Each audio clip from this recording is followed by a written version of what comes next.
Who is Harry? Harry is riding on eggshells.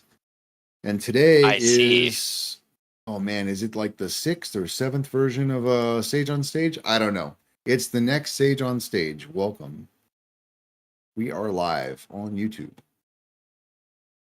Today is and I don't know if Harry is here. Right. I totally stole the show. Some noise coming out of his mic, so you know. You know what? I told him that, and he said that his microphone is actually on mute. So we're not sure how that's possible. Yeah, I don't know. It must be like a digital problem or something with the mic.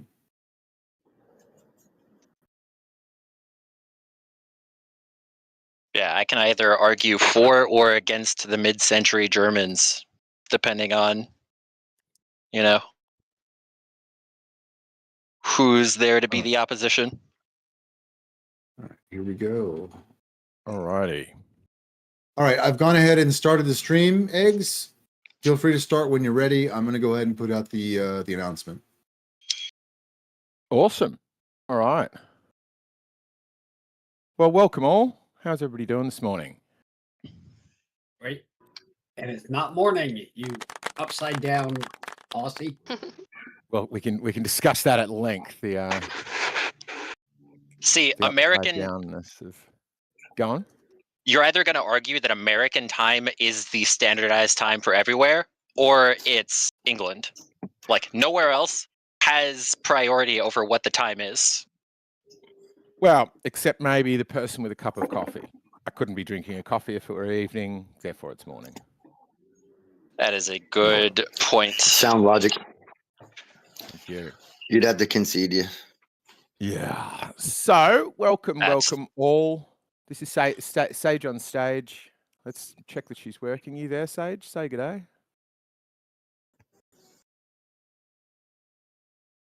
Good start. Okay. This is a real good start. Okay, let me also make sure I'm sharing stuff. There we go.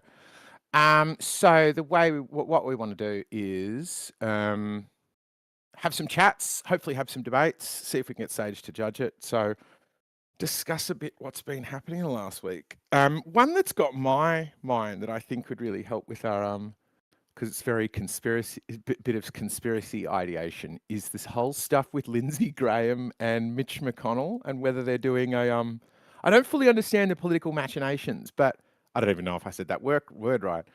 But what's this story at the moment where they think Mitch McConnell, they're doing a weekend at Bernie's with him because if he's dead, that will cause an election that they don't think they're going to win. So they're pretending he's alive.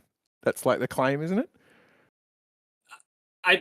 I don't think that's quite right.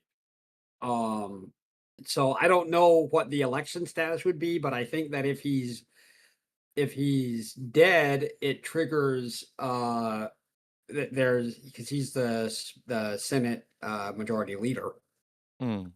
So I think if he's dead, there's the Democrats' margins in the Senate get higher, and there has to be a secession. And I don't know if that's part of the problem or not. The only thing that I've seen in terms of conspiratorial ideas regarding that are like all the weird stuff the wife is doing. Like, you know, guy gets hospitalized, and then the wife immediately goes to China or something. Yeah, immediately it's like, if he's going to be gone, I need to talk to the Chinese foreign minister. Yeah, or like, what's it called? Like some carpeting contractors coming in to show like samples that was seen like walking out of the house. It's like when your husband is, you know, in the hospital, is that really the best time to be looking at carpet samples? Yeah, like, and what is the known meme way to carry a body out of a house except rolled up in a carpet? Yes, because I wasn't suggesting on you that it's true, but people are suggesting that he is like fully vegetative, will not come back, and they would have switched him off by now, but because it would cause a special election that they think they would lose, they're, posting photos of Mitch McConnell from his hospital bed. Eggs, real quick, if you check your DM. Sure thing. You gonna tell me I got a booger? Induced coma, so that he won't do a specific thing that he wants to do. Oh, okay. I like that. Yep. Is my virtual cam not working? Okay. So I'm sharing my screen and doing virtual cam. If that's too much, I can shut one of them down. Well, first off, is there anybody in this room who even has like strong conspiratorial stances on that? Evidently not. So why? What were you going to say? I came back down with my coffee, and you were saying you had a position you wanted to defend. Because what we're going to be doing is, for anybody who hasn't joined, is playing not even mock debates, but trying to have some organised, proper discussions. See if Sage can map it and nut things out. And were you talking about the swappers, the body swappers? Me? Yeah. What were you talking about when I came back? No, it was more of like a tongue-in-cheek thing, which is like still true, and that like I could argue either for the mid-century Germans or against the mid-century Germans, depending on who would be opposition. Right. I see. And I think we've got Pinky here, and Osco's here, and Osco's been wanting to hear somebody challenge you on the everybody is trans conspiracy theory. Would you be up for that one today, Yasko? I'm currently on mobile. Like, there was somebody here, was it Pinky, who was saying that they were going to set up like a quiz of 25 people in the details? No, that was me. That was you. Okay. Is that set up? Yep. Okay. If you want to go into that, yeah, I'm fine with that. Yeah. And so this is okay. So let's. I'd like what we want to try and practice doing, because we're partly building the bot and partly also want to make it easy for any listeners, is make the full case, which will sound a little bit strange for you with one another because you already know what one another's views are. So there can be the risk that you jump straight in the middle of the conversation. What I'd like is a sort of broad catching us up to where we're at now, what the entire case is, for you to sort of make both of your own opening cases and then start challenging one another's. Perfect. Do you want to go first? Or you want me to go? I need to like prepare, as in like physically prepare, like where I'm physically at in the world. But I can hear you if you do make a case. Okay. Do you want to go first, Pinky? Yeah. So my case would be this. There are differences between men and women physically. If you were to give a skeleton to a forensic investigator, they could tell you with 99% accuracy whether that skeleton belonged to a male or to a female. So I say that because I don't want to debate that part of it. I do think that's true. I also concede that there are you could rate, there are characteristics that you could rate on a scale of masculine to feminine. That's also not a thing I'm going to be arguing for. My argument is simply that looking at a photo of a person is not a reliable way to determine their gender or to make any sort of claim as to them being transgender or not being the gender that they claim to be. And for part of that, I prepared a test because I believe, like Yaska's self-proclaimed, this is kind of a self-proclaimed expertise in this. And so what I have is I have a quiz of 25, what it is 25 facial feature outlines that are taken from actual photos. And what I want to have him do is look at these photos, try to make the determination whether this person's male or female. And what I believe will be shown, I could be wrong, and if I'm wrong, I will happily concede, is that it will be difficult. Like, you know, I think you'll be lucky to get more than say 60% correct. And so, and for me, if you're unable to do this, that would to me would demonstrate that your ability to look at a photo and determine the true gender of the person based on that photo is unreliable. But okay, so can I ask a question? Sure. How would you collect your samples? Like, what method would you use to collect those samples that then he would have to, because they might not represent the actual average of the population. You know what I mean?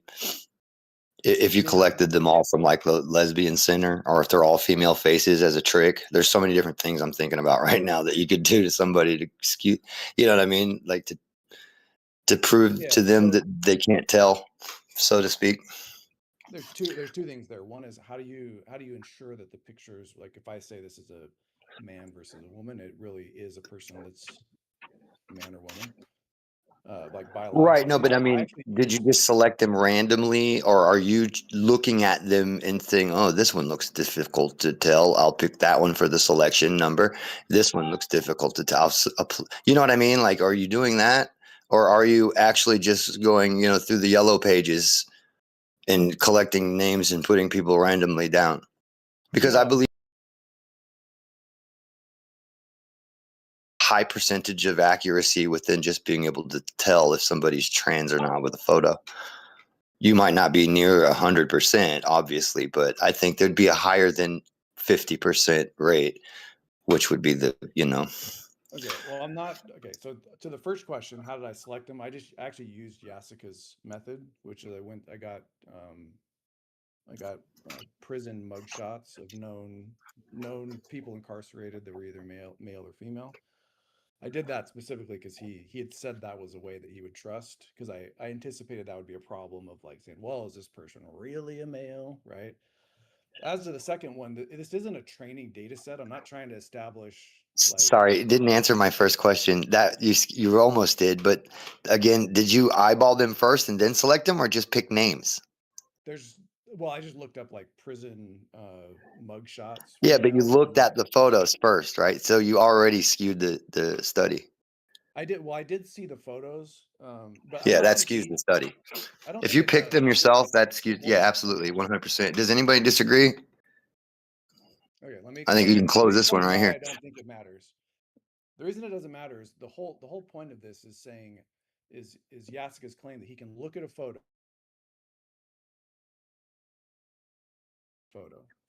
right? Hey, user 7222. Hey, I Pale know. Rider. So it either Okay. works or it doesn't. Yeah, My point my is defense of the that claim, you're. my defense of the claim on that sort of specific aspect is that, let's say there are some examples of mugshots to where the person, like under the model, is actually inverted, and because under the model, celebrities have had mugshots before, so there's going to be a non-zero amount of people in the data set that would be that. But the assumption is that mugshots are probably more likely than not to be the gender that they claim to be. So even in that scenario, it would be how would you say it?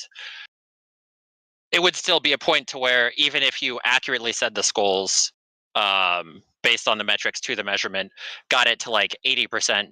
Maybe those 20% are, maybe those aren't, but 80% would still be statistically significant for the point of determining whether or not they were one gender or another. Even if there is some tainting in the data set, it wouldn't be 100% tainted. Yeah, that's true. I agree with that.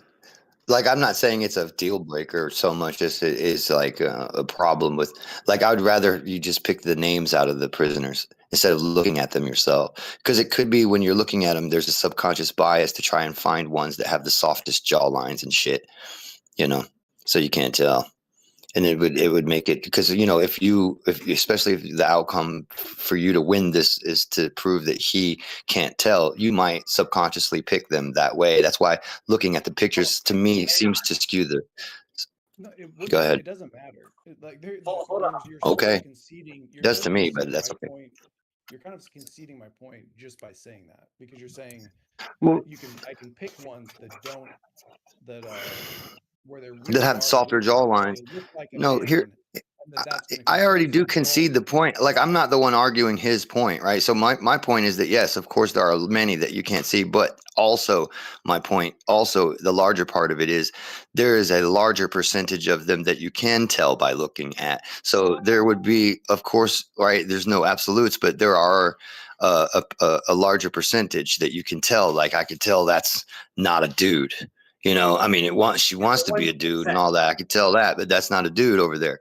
Stuff like that. I mean, there's like some of it's kind of real. It is kind of obvious.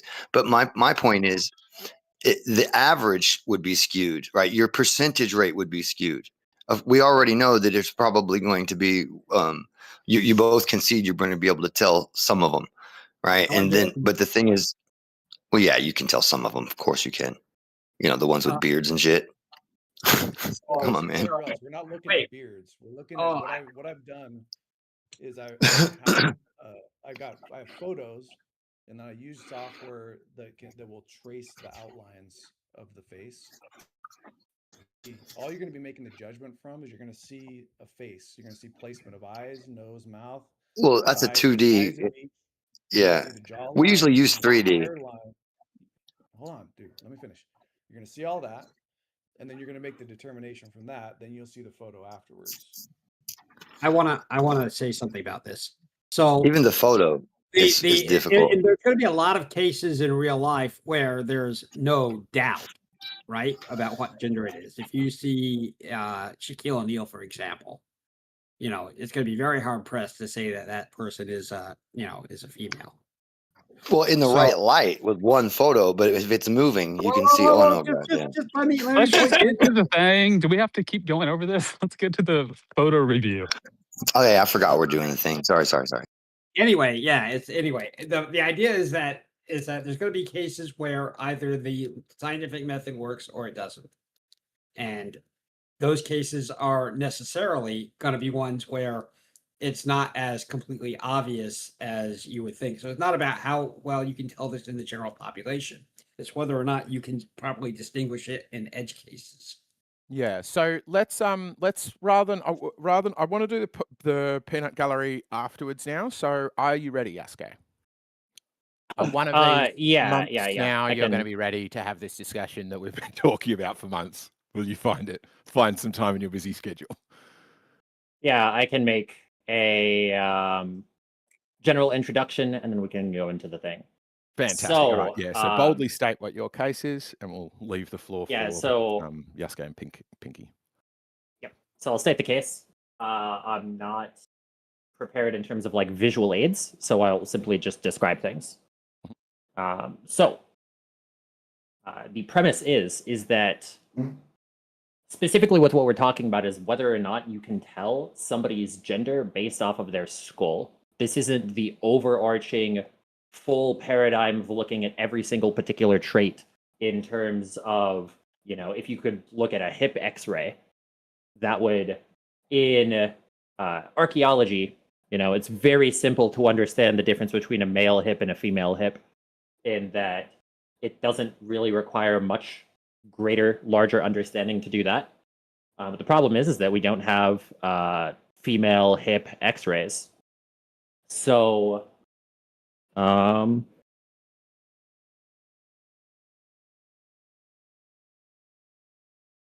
Hey, Riggs. Did you cut? Or have I been kicked again? Yeah, no, I just don't have any liquid on me, and I'm like sweating. Okay, you're in the wrong chat, NASA Shell, to be posting things. But so essentially, nope, I'm in exactly the right one. You just said we can determine people's gender by looking at their skull.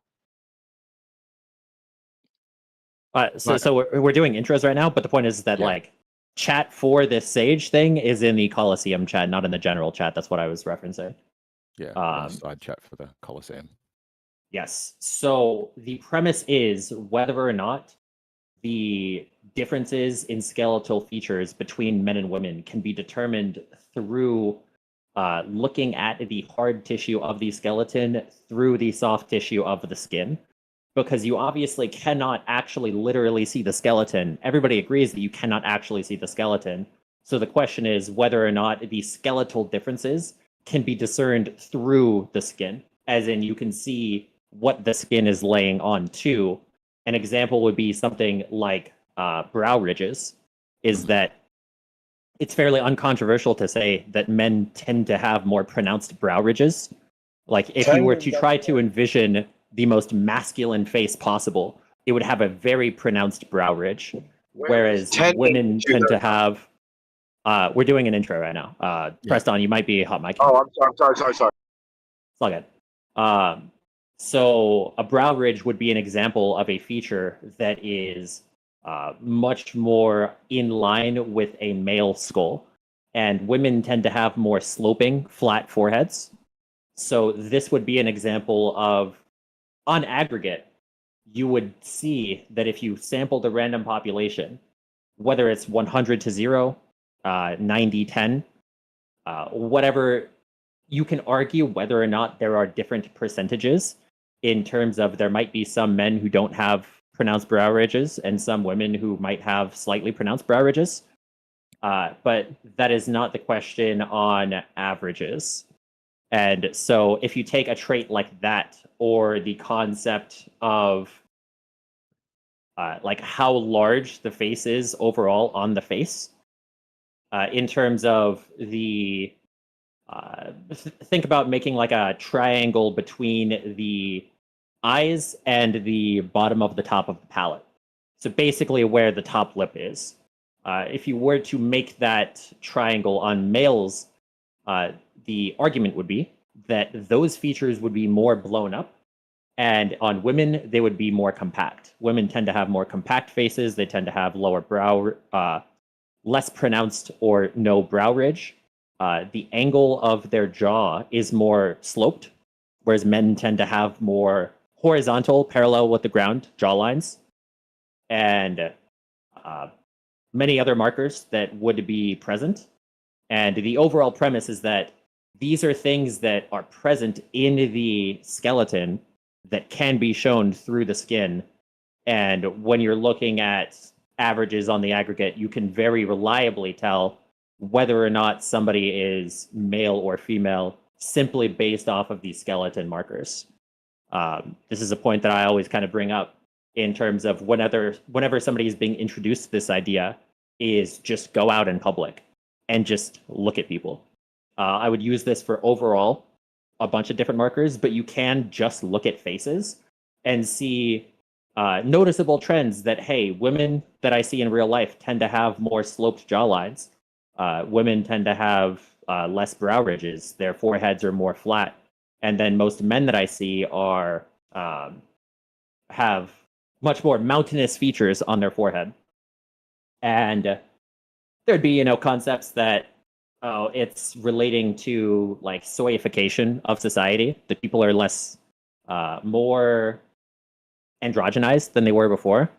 But the problem is with that as a concept is that the further back you go, when you're looking at, photos of royal families or of like celebrities in the past, that the differences become more pronounced instead of less pronounced. In that, to more succinctly say it, is that much harder at hiding it in the past than now, even though it still is present now. So if you were to look at any type of particular, celebrity couple, I will give one photo. Queen's Gambit, I believe, was the show. Mm-hmm. Yeah, so, love interests in the show. And so you see with the male in the photo that I posted in side chat, the male actor in the show has all of his facial features being very compressed on his face, and the woman's facial features are very blown out on the face. And my proposition model is that this is the opposite of what it should be. That if you were to look at photos of couples that are in the same relationship, over enough times, you would see overwhelmingly that men have their features further apart, their eyes are further apart, they take up more space on their skull, whereas women, their features are going to be closer together. So in that sense, you would be able to, while skull is not the most 100% determining factor, it is still enough that over the aggregate, you could reliably tell whether or not somebody is a man or woman based on their skeleton. One other point is that it is a question of there are different skulls between races that can complicate things, in that, you know, the common idea is, oh, look at this, you know, black woman being so masculine.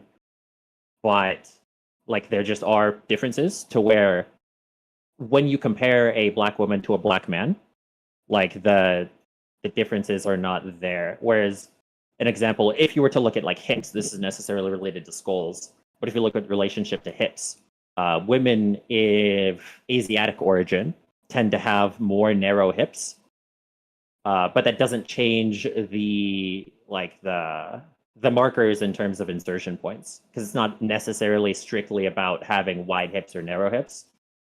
So in this sense, you would be best served making comparisons between racial groups in order to remove this factor from being a relevant variable. And the further question is, just overall, I haven't seen necessarily the methodology of the test that Finky is going to be giving. But it's possible that the methodology is at a point to where there could be reliable like test data given from it. It's possible that there's not. Like, there's a bunch of times to where like me in my practice of skull looking will say, hey, not enough information based on the photos that I have. I might need to see more. Because an example would be, if you're looking at just brow ridge as a prominent feature, you can't necessarily look at brow ridge from a photo that is straight up, especially if the lighting isn't optimal for it. So that would be an example of a feature. Or like the slope on the chin, the slope of the jawline might not be something that you can easily see from a forward-facing photo. So there would be some aspects of a skull that, if I were to have a 3D render, would give me more data points, which would give me a more a higher confidence interval in an estimation. And I conclude my point.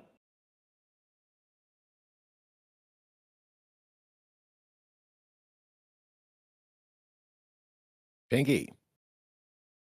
So, yep, go ahead. Yeah. Okay. So before we get into it, I want to be clear about what I'm not trying to make the case. I agree with a lot of what you said. I opened with that, which hopefully you heard, is that there are differences on average, right? That's not my argument. My argument isn't that those don't exist. My argument is that looking at a photo of a person isn't a reliable way to make a determination of that person. It's like saying on average basketball players are taller. So if I look at somebody's height, I can decide if they're in the NBA or not in the NBA. Right? Now, if you coming in, like when I see you do these things, if you said, hey, this person who claims to be a man has some feminine features, I wouldn't have an opposition to that. But that's not what you do. What you do is it comes in as a transvestigation, where it's like, this person is truly a woman, and I know that, or I'm making that claim because I've looked at their skull, right? Or I've looked at a photo of them, and their facial features match, are more typical to somebody like a girl, let's say, if they're a boy. That's my whole claim. And it'd be the equivalent. I mean, it should seem obvious, but it's the equivalent of saying we can't tell if somebody's in the NBA just by looking at how tall they are. So I sent eggshells. Yeah, where was this sent? Want to okay.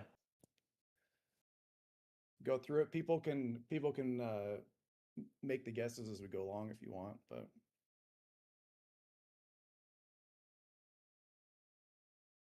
But what's a win for Yosuke and what's a loss for Yosuke in your opinion, Pafinki? I think so. I asked him earlier in the week what I thought he would get, and he said he thought he could get 80%. I don't think he's going to get. He might get 60%. 80% Yeah, would be a so slam dunk for Yasuka. so Finky said that what's it called?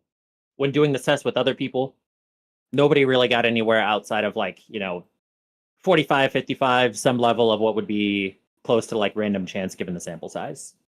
So if I get an answer that is like statistically significant in terms of like, yeah, this is probably not chance, very unlikely that it's chance statistically, that would be showing that there's something there to the So if you get methodology. 65% correct, Shaquille O'Neal's a woman. All right, we figured it out. I think this is what I told Yasuka. If he gets 65%, then anytime he comes in and he says, I think this person is Shaq's really a woman, I'll say, that's fine as long as you account for the like 35-40% error rate that he has. Strictly speaking, all I would say is that there's some validity to the methodology. No, I don't think so. So I don't think it would say well. Because remember, you're posing this as a reliable way to classify people, to say this person is actually this they're actually this sex or this gender just by looking at photos and brow ridges or whatever.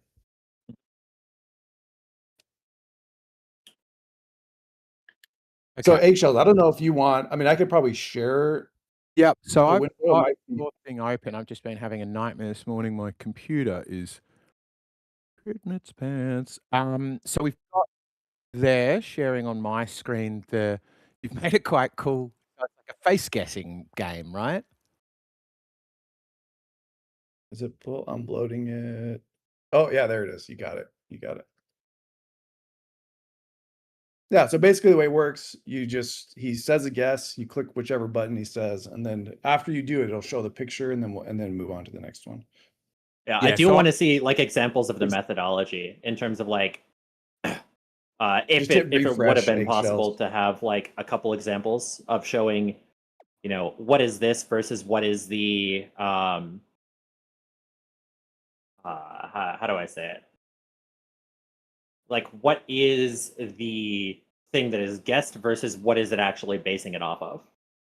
Well, okay, tell you what, because I know that's sort of like it's sprung on you, but we'll go through this. We'll call this the first pass, and then we can discuss ways that it may not be fair, ways we could improve it. There's plenty of photos out there, so we could do a second pass if you feel like yeah. So I'll just go through this without any like fear of being wrong, and then there's a question of like, how reliable is this methodology?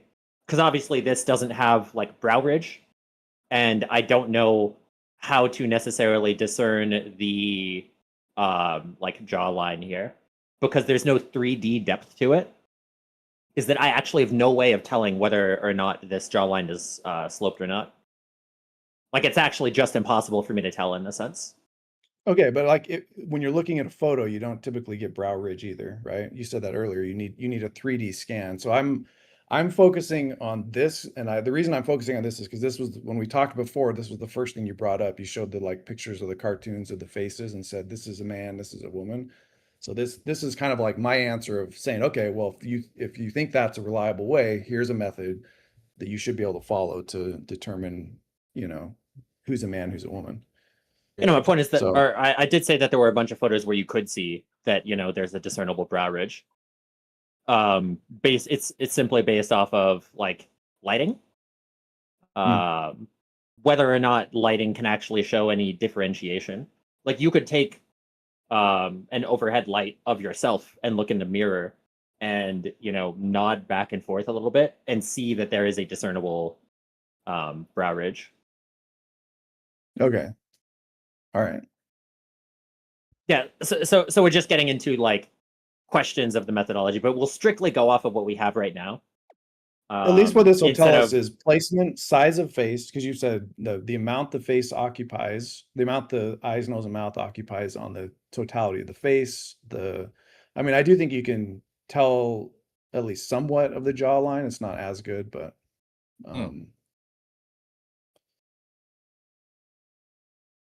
Yeah, so we'll just go through this. This Yeah, is leaning male. Male. Bingo, correct. Well, is that what is that? I don't know. male? It's not the malest male Like, for us to there's start so- out with out of the gate. There's so many women in like Hispanic gangbanger communities who look exactly like I love this. that you guess male and then you're surprised when you see the photo. You're surprised by it. That's good. All right, keep going. Let's keep going. All right, let's do it. Next one. Peanut head. Leaning male. Leaning male. Male nailed it.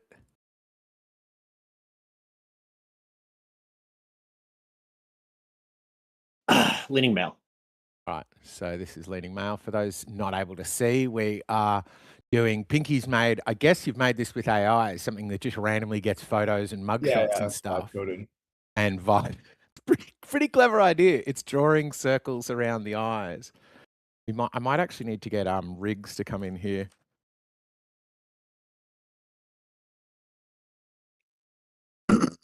If we're keeping score, he's 100%. 100% so far. He is. Yeah, leaning. Wait a second. Female.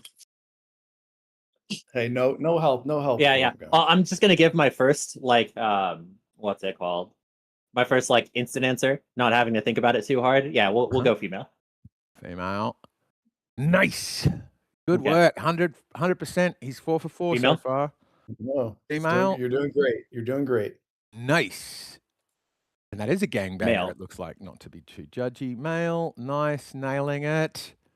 Male. Oh, this person's got no top of head. This is you definitely. This is one that's a bait. Oh, okay. Okay. All right. That's very wide eyes, though, because that's what you were saying, wasn't it? Interpupillary distance as a proportion of overall head width or something? Yeah, male.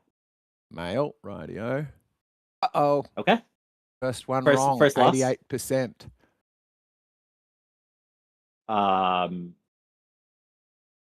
Yeah. Well, lean male. Lean male. Nice work. Got male. Wait, did you say male or female on that? You said male. Oh. Yeah, I'm saying leaning.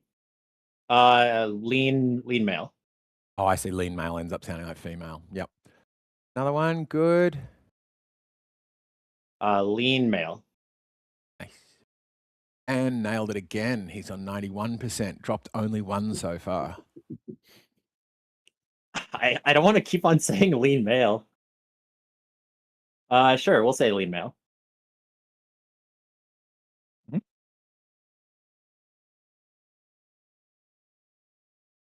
Go on. Sorry. Just was trying to get to Riggs so he can show this game on his stream. All right, what about this one? Yep, we are lean male. Yeah, that's what I was going to. Oh! Okay. Okay, we found a trans person. Lean so female. Good. Lean female. Nice work. He's got drop 2. He's 12 for 14 for anybody playing along at home. Okay, what's this one? Yes. Could go either way. It's a toss up. I'm gonna say female. Okay. Right. Okay, that was wrong. So we're now 12 for 15. Still a pretty good hit rate, given all we're looking at is he's doing great. Mr. Potato Heads. I'll say, yeah, this is one that, the problem is when it's not straight on. There's a question of what the depth actually is. Because it's not a straight on photo. Yeah, perfectly side on the eyes will line up. Yeah, we'll lean. Let's go with female here. Long hair, but was not female. You got those dreads.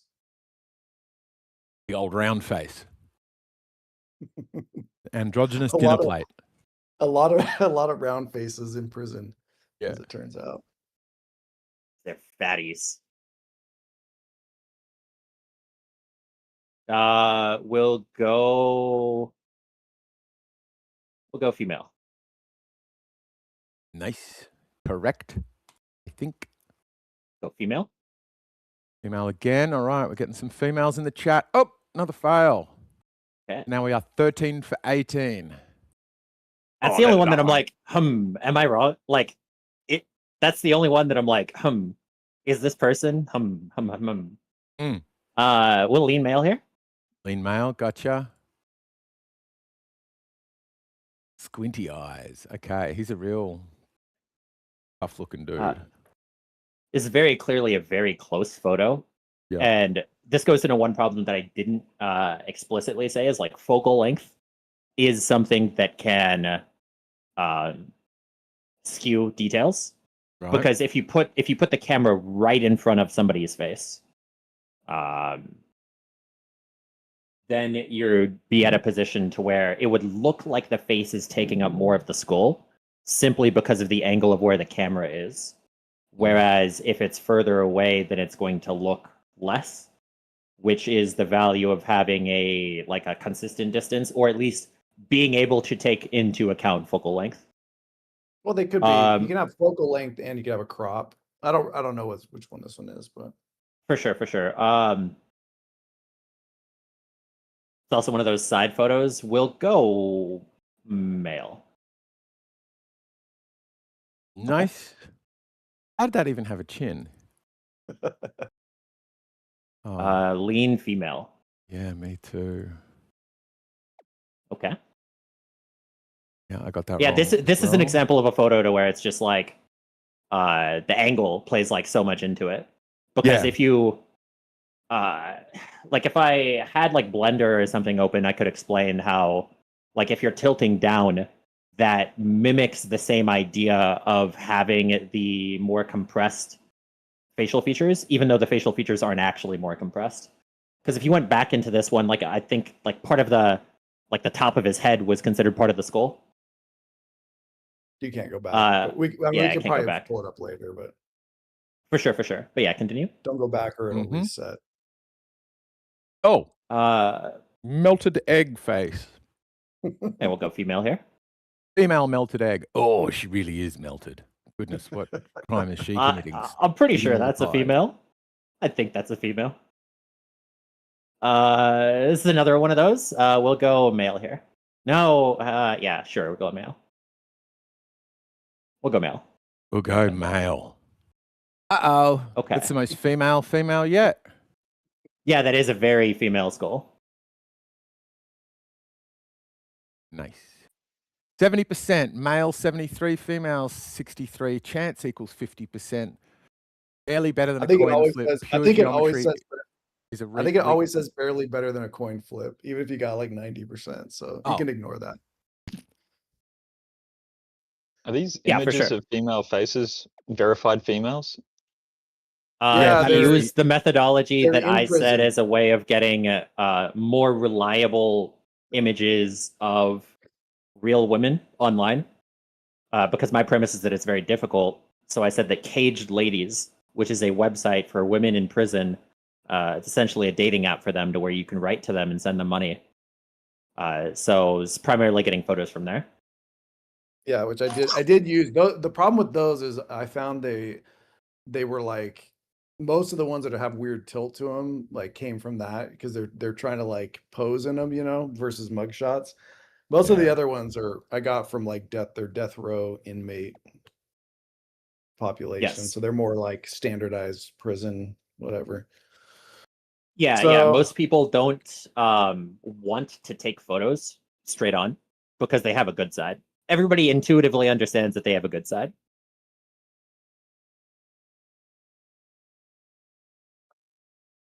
And all right, well, you did better than I thought. You did better than I thought you did. Mm-hmm. I would have guessed that you'd get 60%. So 70% is 10% better. So what can we conclude from this as a test? So wait, let me formalize it so that Sage is aware of what's going on.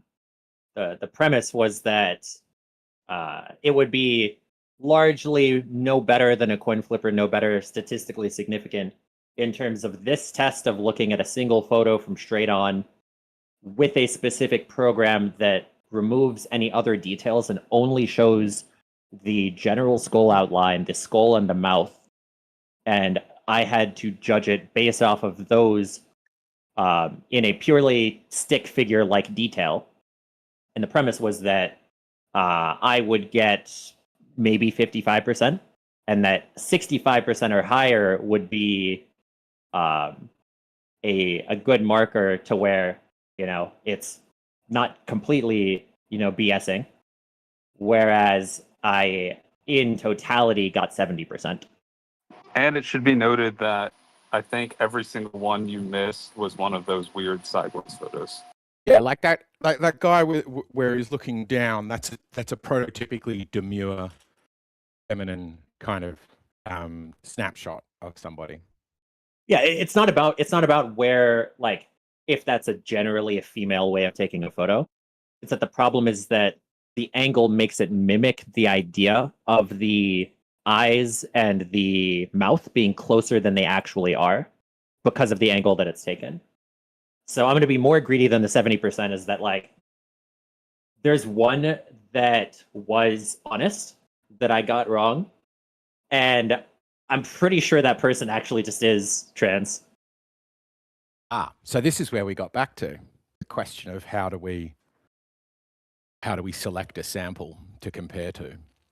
Yeah, there was that one person in the sample that I'm like, I want to know who that is. Like, can you give me that, like, one white guy who was in the front? I think he had some neck tattoos. I want to look more into that guy and be like, hey, is this guy actually like the because if I was 100% accurate in the assessment, like, let's pretend a world where I am, and then there are false positives of, oh, you said this person was a female and they're a male. I want to know, like, under my premise, are they actually that? If I looked at more information, if I saw their gait, if I took an X-ray of their hips, would that actually, because that would be the confirmation, is looking at the odd man out.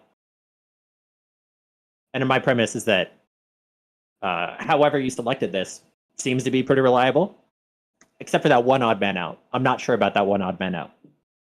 Well, I mean, okay, we could do another round where we are more stringent about the photo location, because I think it's easy to say, oh, the ones you got wrong were the sideways ones, therefore you would have got all those right, and then the only one would be that one. But I think that's more generous than I would be. To me, it's still a method that has a 30% error in it, and also I think it would be more. I'd be more. Like, that position would be more credible to me if you were only, like, when you came in and you were doing investigations, if you were only using photos that were that were head on straight photos. But it doesn't, that's not always the case. You know what I'm saying?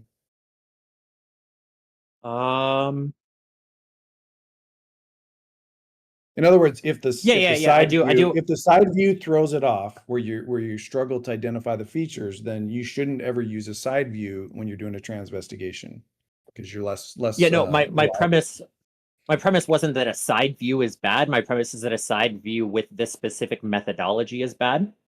Giving the specific example of, like, the black guy, in that all we have is the skull outline and the eye slits and the mouth.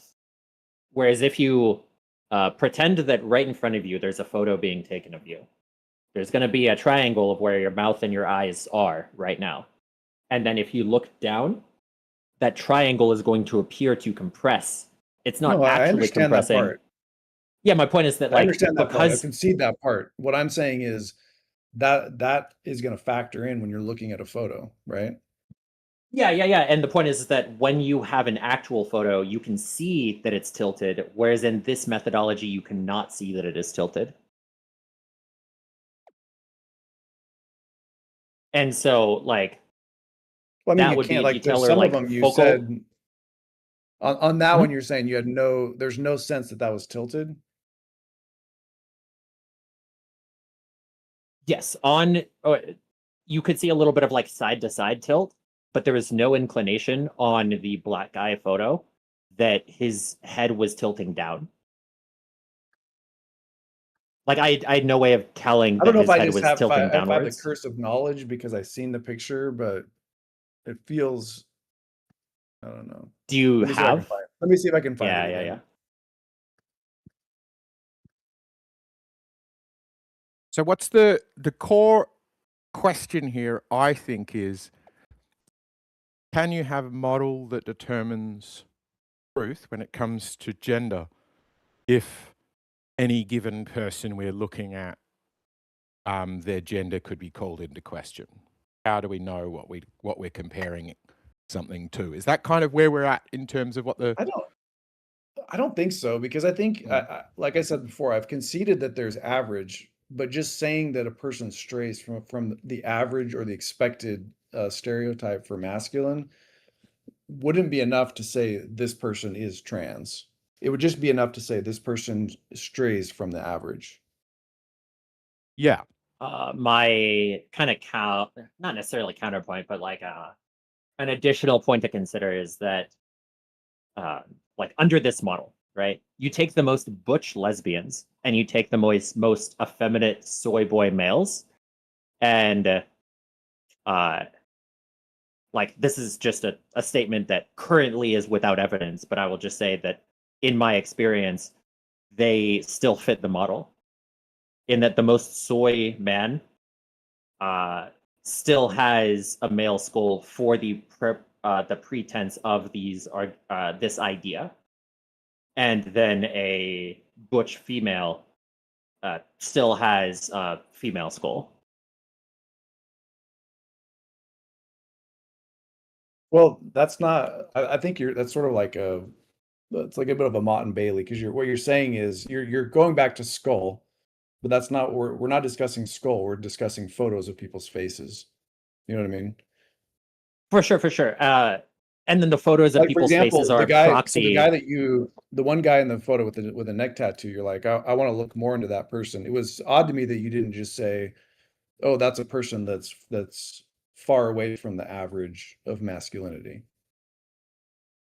Yeah, I want to look more into that person to kind of get an idea of, like, was there something I missed and therefore I need to update the methodology? Or is it that I am positively accusing this person of actually being inverted?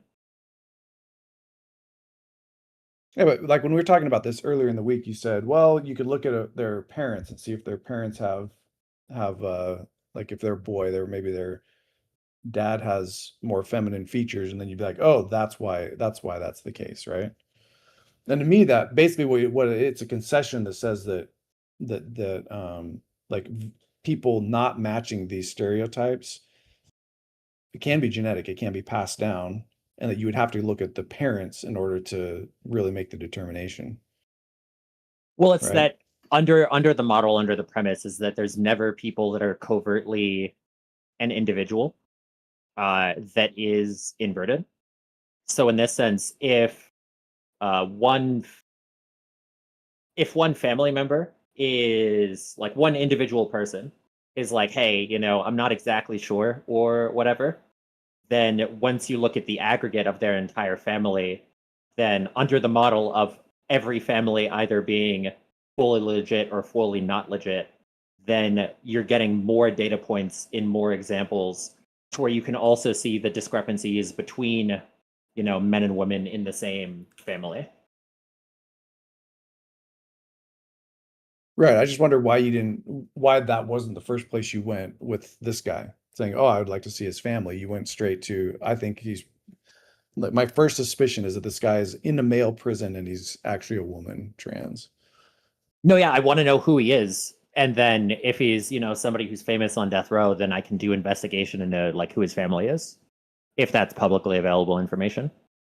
I don't think he was. I don't think any of the men were on death row. It's a lot more easy to find photos of male prisoners than female, as it turns out. For sure. Where are we at? Where do you see the strengths in one another's arguments? Who thinks they've won? I feel like maybe we need a follow up. So what I'd say is I do feel like he did a lot better than I thought he would do. I mean, I don't want to say a lot better. He did 5 to 10% better than I thought he would do. Based on this test, there's still a 30% error. So if you're, like I would say, if Yaska's looking at a photo of somebody and saying, oh, they have a female face, therefore they are female, I would say there's still a 30% error. But to be fair, I think we could create a more standardized, like maybe we standardize the photos better. Right. And do another test. And if there's another test and, you know, he goes from 70 to 80 or 85% or whatever, then that would be a stronger case for him. Yeah, my conclusion is that this is like actually, regardless of the rigorous of 0.001 version of the methodology, might having some limitations to it. I appreciate that this is pretty much the first like good faith attempt to actually engage and actually like test this stuff, which I very much welcome, of saying like, hey, you know, you claim to do this thing, like, you know, put your eyes where your mouth is supposed to be. You know what I mean? So in that sense, I do appreciate the level of actually trying to engage with the argument. In totality, with the full thing, is that when it comes to cases where so first off, giving the premise is you could make the argument that there were some cases that I got right that were in like a pure random chance, in that you know, it's not that 70% were 100% correct and then the 30% were ones where there was a methodological error. Could make the argument that, let's say there were 50% that were guaranteed guessed and then a certain amount which were just coin flipping it. That is an argument that can be made. However, I would say is that I do have very specific critiques of the limitations of the methodology for why I got the ones wrong that I did, that I think is justifiable enough to, outside of just that one specific case, that the reason that I got it wrong was the methodology, not a issue with the paradigm. Yeah, I mean I'd discount that because it's always easy to look at the photo afterwards and then say, I mean, most of us look at the photo afterwards and we're like, oh yeah, I can tell with that. I can tell if that's a boy or girl, right? I get that you're arguing that, you know, there's you could explain specifically why, but still, to me, it's like it's pretty easy to do that after the fact. I feel like I think that's a fair. I appreciate you saying that about the random chance. I think it probably washes out if there was enough, like if there's a large enough sample set, like random, you know, like guesses where that's close would probably tend to sort themselves out. But you could have a test like this where you would rate, you know, you'd rate like, I'm very confident this is a man, very confident I'm a woman, and then in the middle would be like not sure, and then you basically get discounted if you weren't willing to commit, but if you committed heavily and were wrong, then, you know, you'd get like double penalized for that. And so we're That might be accepting for this. But the problem I think is going to persist with this is, as was shown with the guy that Yas wants to look into, we'll never ever know how good our sample is. All we can use is a vague guesswork that, okay, maybe prisoners are going to be more likely matching their gender. But if the model gets bad enough and there already is polluting people in there, I don't see how we can say, how we could know what our error bars are, right? If there could be trans people polluting this sample, there is always going to be a get out clause. Yeah, so this is the question of, if we agree that a random sample from this is generally going to be correct, then that would give the assumption that it should generally be right, and that it's not an issue if there are a couple pollutants, a couple ones that are, even after getting the full photo, that it's like, yeah, I'm still confident in my answer, because, you know, in this random sample would say that, you know, there is only one that would even be in contention giving the full photo. So in this sense, that's like 90, 95 plus. Makes me think of, Makes me think of this reason why I picked the like at first I was trying to think of this like if it was like how I could engage the topic. It was literally the only way I could think of is because he had offered up the caged ladies or whatever. Because otherwise it would be you'd just be like haggling over whether this person is really trans or whatever. So I'm fine with it. I'm fine with the error in it, as long as Yask is. But the other thought freak, what was I gonna say? I don't know. I forgot. It was a good point. I'll think of it in a second. Cool. All right. Yeah.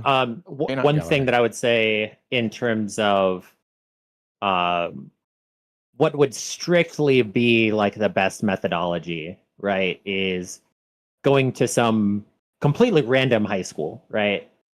And let's choose a high school that is, ethnically homogenous. One way or another, it doesn't necessarily matter. Or even if it's not ethically homogenous, that's fine. Certain yearbook photo photographers will make the people look straight into the camera. And that way there's 1,000 photos that are all at the exact same length. Pubescence, right? That's going to be some boys who are still sort of 1/3 of the way through their puberty journey. Yeah, but if you do like high school seniors, it's going to be adults. Okay, maybe 2/3 of the way through, but I didn't look fully manly until like late in my 20s, I don't think. Bro, I was like fully developed in 8th grade. Right. But that's the thing, you're just going to get this smattering, I know people that right? were like, I know people that didn't hit their growth spurt till they were like 20. Yeah. So it definitely happens for sure. Anyway, I think we've done this one. I'm gonna request that next time we have some way to answer this question, because I find this one always just ends up circling the broken sample problem, and I don't think that this solves it. I think there needs to be one. I don't know. It just always ends up circling this. Well, if we don't know if Shaquille O'Neal's a man, what are we using to define man? And we'll end up chasing our tail. So I think we can nip this one in the bud, maybe come back to it. But I really want to hear a better. It's just this same thing every time, I feel. What are your thoughts, Oscar? You're the one that wanted to hear it. I think we've had 2 proper goes at it. We've done gait analysis now and skull analysis, and I don't feel at all like this is moved the needle in any direction at all. Yeah, I would say it didn't move the needle for me in either direction, but I felt like Yasuke was surprisingly good at doing that. And I suspect if Finky got 100 more pictures and they were all like head-on, like standardized photos, he would probably guess even better. But I don't know what that means. Exactly. So if we can get something that would be meaningful, like we take a long list of people that Yas knows is fully trans, and we put them into this analysis and we say, how does he do overall? But then if we pull out the trans people that he claims he's affirmatively said are trans and put them over here, does his hit rate suddenly go through the roof? Yeah, when he's blinded, that would be. I didn't have time, but I wanted to do one where it was like MC Toon, find a picture of Yasuka, put like photos of people in the community, and then see if like if he could blindly identify those ones. Like my guess is if I put MC Toon in there, you wouldn't have identified him as a woman, but I don't know. Yeah, to me, you really should next time. I think you should sprinkle in random celebrities because, like, his theory is also it's got to be every celebrity for Yas to be right. You can't have Tom Cruise being married to Nicole Kidman for years and neither of them know that they're gender benders. So it's that's at least a sample we can trust. That if they're a massive household name, they must be in the wrong gender. And Yas, let's say Yas maintains a 73% hit rate, so better than a coin toss, and maintains a 73% wrong, quote unquote wrong, when he gets to Tom Cruise and Nicole Kidman, then maybe. So I think we can move on. All right, it was fun. Yeah, I just would quickly affirm that would be a good way to test both sides of the methodology. Is that if I get the same high error rate for a random sampling of celebrities that are at a status that I would 100% affirm, then that's better data. for the overall hypothesis.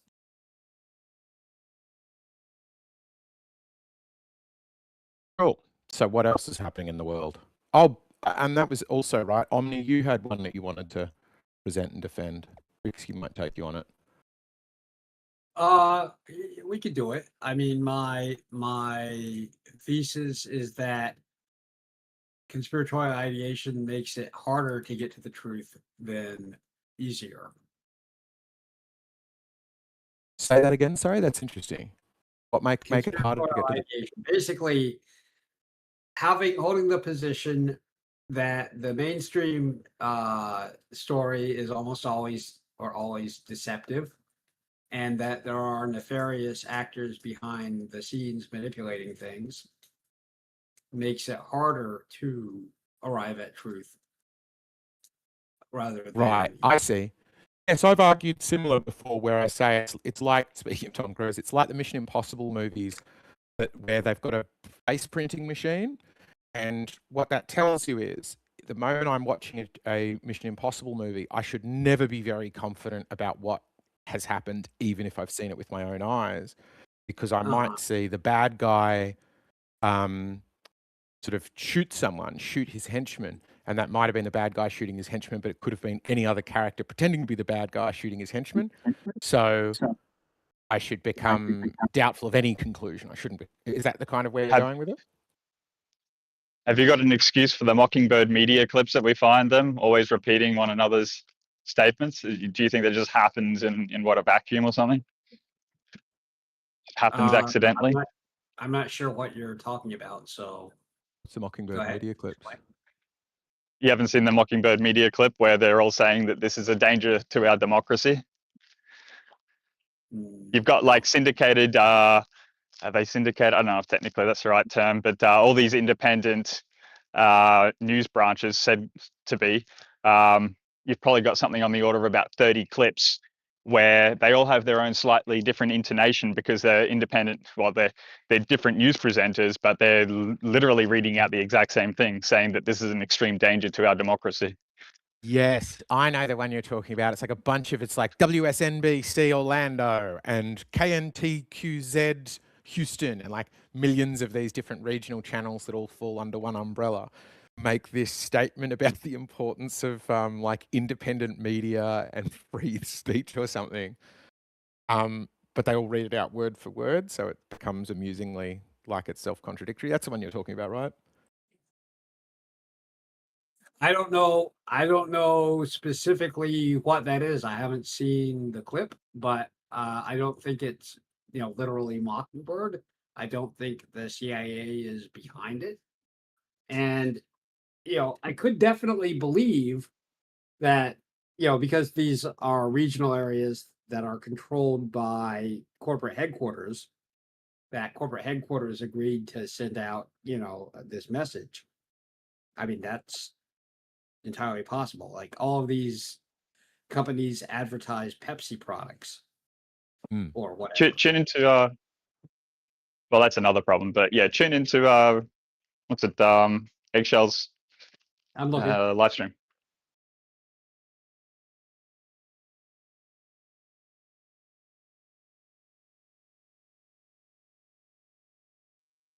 I'm not getting any volume on my end, but could be me. Yeah, they're all now speaking in change stream, also share tab audio, also share system audio. All right, there we go. To comment on social media. More alarming, some media outlets publish these same fake stories without checking. Notice how close that guy's eyes are to each other. False news has become all too common. Oh yeah, I like it.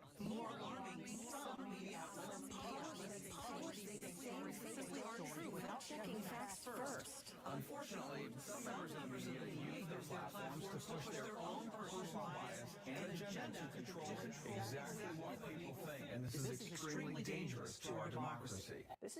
Love it. Great. So we have a program. I'm coming through. Yep. I got an echo. Oh. Testing. Yeah, that sounds better. So So is No, this let's do one the again. Sinclair? Is this the Sinclair Broadcasting Group? yes, Okay. Well, in that case, then I'm still yeah, echoing.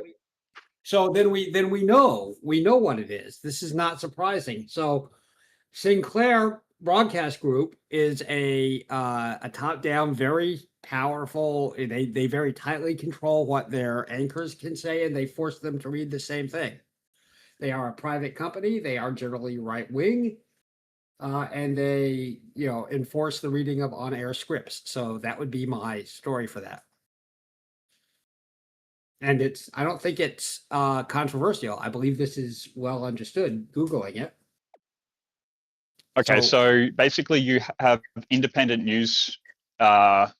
They're not independent. I'll correct myself. You have what appear to be all different branches of the same news network, but they would never let you know things like they're essentially reading from the exact same script, right? Everyone that, how would you say, anyone who's an audience member who is just not aware of the situation of how the Sinclair news media branch actually operate, they're all being presented with what seems to be an impartial point of view presented by that classed to be independent or individual news network. Now, that to me is indicative of a form of manipulation from a top down, where these news network, these media heads essentially present themselves as, for their local community, but it turns out this is a nationwide branching off of a single idea that's presented by every single, and I mean, what would you say? I'll leave it at that for now. I'm trying to encapsulate something else. Yeah, excellent. So so this is the Sinclair script. We know that Sinclair is very tightly controlling their things, and you're right. An average person might be taken in by it. However, this has nothing to do with the element of conspiratorial ideation or Operation Mockingbird or the CIA or the Secret Masters or any of those things, right? What's conspiratorial ideation got to do with it? That's a phenomenon like within us conspiratorial people. Not nothing to do with the news network. Can you explain? Right here. Yeah, I'll explain. And this is a great example. So conspiratorial ideation is the idea that is the idea that your epistemology starts with the mainstream story is usually false or almost always false or deceptive, and that there are shadowy figures behind the scenes, doing nefarious things and manipulating people. So would you agree that the Sinclair model is actually in its very nature conspiring? No. I mean, they're all working together. They don't present themselves. They present themselves as independent. But if you go digging into the books, then you'll find that they are connected a lot. But this is almost like the very nature of conspiracy itself. And you're saying that this is not conspiracy. I mean, do you want to look up the original definition of conspire? Let me know when I can respond. I'll respond to that. Go ahead. Okay. So I would say that they are definitely it's not very always clear who what outlet is owned by Sinclair, especially since they bought up a lot of private companies when they were expanding. So it's true that this is not, however, it's not secret. And it's not conspiratorial in the way that you want it to be. It's not a secret plan. It's not a, if I happen to think that their right-wing slant qualifies as a little nefarious, but I doubt you would necessarily think that. So it doesn't matter to me whether they're right-wing or not. It's not really part of the discussion. I'd appreciate if you didn't try to scuttle the dice by talking about left versus right-wing. We're talking about controlled media versus non-controlled media. Well, controlled by who? Does it matter? Does it matter whether it's left or right? No. So it does matter. If we're talking about a newspaper that's controlled by the chief editor, I say that's fine. If we're talking about a newspaper that's controlled by the government, I say that's probably not fine. How many of them are members of what we would call the Jewish community, do you think, at the top end of the media town? Don't know. Do you I'm going to think tell you right Sinclair, now, it's probably something on 95%. do you have a site for that? Sure, I suppose I can go find one. Oh yeah, go I mean, ahead and find it's one. almost common knowledge at this point. You know, it's like saying I breathe Okay. oxygen. Well, I'm glad to hear that. I continue to breathe oxygen. But do you think Sinclair is run by the Jews? I haven't looked up that news media specifically. Oh, well, you I should wouldn't say probably it's check it run out. by the Jews. It's headed up by a Jewish CEO or something. Okay. Or maybe if we say their executive board is populated by a significant number of these people that class themselves within that Okay, community. why does that matter to you? Wow, what are you talking about? Like all of these group and partnerships are owned by Sinclair media outlet. You don't mind if they all speak from the exact same talking points. Apparently, you don't classify this as part of Mockingbird media. But then if we find out, you know, a whole bunch of other people, so if they're all inside of the group of Sinclair and they're all repeating themselves, you're not bothered by that. But then we find news media, they're all part of another group called the Jewish community, and then you can't see the problem, or you don't see it as like an organized for an orchestration.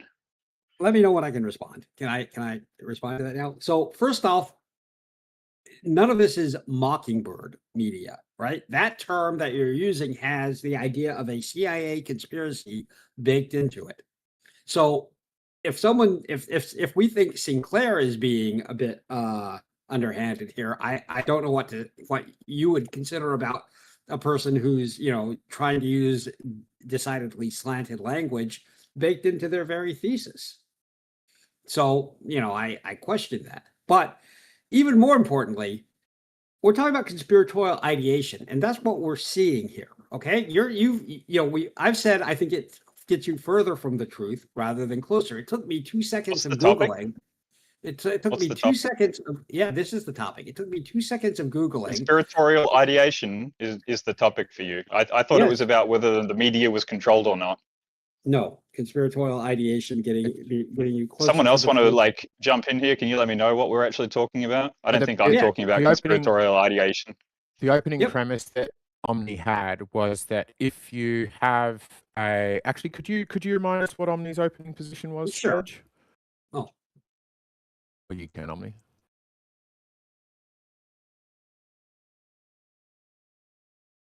I'm now reviewing this I mean, conversation. it's such a broad topic. I Omnivore's chose to initial bring up the statement. example of the media through the Mockingbird example. Omnivore's opening.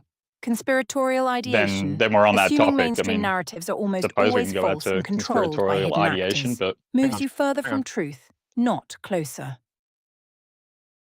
Conspiratorial ideation leads you further from truth, not closer. I think you might have Sage muted, Rixky. Oh, sorry. Okay, let me check. Yeah, so Omnivore's opening is conspiratorial ideation, assuming mainstream narratives are almost always false and controlled by hidden actors, moves you further from the truth, not closer. So essentially, if we accept what you're saying, that Sinclair is controlled and this is evidence for it, does holding that view necessarily mean the most probable outcome is that you'll end up further from the truth? Okay, very well. So Omnivore, you outright deny the Mockingbird or the Operation Mockingbird from the CIA? I'm not outright denying anything. What are you referring to? As far as I Did can you tell, say his that position doesn't rest on that. So if you said, because it could still be the case that conspiracies are true with what his statement is, unless Omni's going to correct me on this, his statement could be, even if it's true that there are conspiracies, if I can't trust the mainstream media and everything it's telling me is false, even if there are conspiracies, I'll get it going very far from the truth because there is so much noise and pollution in the system because there is dishonesty inherent to the thing that I'm using to detect the dishonesty, if you get what I'm saying. Essentially, yes. So, and I think we can see this. I'm reviewing the conversation to verify Rixky's statement about that's not what you're Omnivore. being asked, Sage. Echo. I think Go we can for see it. this on display or even on parade here, right? So when Rixky challenged me on the evidence of a grand conspiracy, with this clip of people reading it. It took me 2 seconds of Googling to find out that it's all by the same top-down company that buys regional news outlets and then forces them to read the same script over and over. That was 2 seconds of Googling. That's evidence of conspiracy. That's literally Now- evidence of conspiracy. Okay. So what happened is this. This is supposed to be evidence of a behind the scenes conspiracy with nefarious intent, and that the mainstream narrative is almost always not true. Risky at the time was asking if I had an explanation for this, as though there wasn't a clear, obvious explanation that Risky could have found for it in 2 seconds of Googling. However, because he's assuming that this is being run by the CIA, which is what he means by referring to Operation Mockingbird, which is, by the way, not even a confirmed CIA operation. I don't know if you knew that, Ricky. That's what I was just challenging you on before, and you said you didn't know what I'm talking about, and then you just make the exact same statement again. You like, what are you? I was almost what done. are you, I was aloof? I was almost done. I was almost done. If you can stop contradicting yourself, you'll get through it easy. I'm not contradicting myself at all. I'm pointing out that in your attempt to get to the truth, you have wound up further from it. Okay? There was not a nefarious secret conspiracy behind Sinclair. Okay. The Mockingbird media, as you stated, it's not clear to me if you even, if you're just using that loosely, or if you think it's actually, a term that has a defined meaning. Don't know. You could figure that out. But so long as you think you're deep in conspiratorial ideation, I don't think you will. Do you think that when I say Mockingbird Media, that I require all news stations to exactly do what's is it Siegfried? What is the name of the company? No. I don't think you require that. No. So then why is it that when I present you that, you have this indication of a news media companies that are being all bought up by a singular corporation, right? That verbatim speak about they say the exact same thing, right? I don't need in the example of Mockingbird Media for them to say the exact same thing. That's just the best example of it. All these other news media branches, CNN, Fox News, if they're even sort of remotely talking about the topic in a similar way, that's indicative of a Mockingbird Media. Oh, is it? As opposed to talking about it in a completely radically different way? Well, if they get the same thing wrong every single time, then yes. Do they? Yeah, we've seen that constantly. So the first time we looked for a clip, it turned out not to be evidence of any kind of government control or plot. It took 2 seconds to determine that. Basically, Zuckerberg outwardly said that during the pandemic, the Biden government were telling him exactly what was to be and not to be censored. Really? Do you have a quotation or a source for that? It was on Joe Rogan. Okay, I'll take that as I don't have it. I'll go get it for you. Okay.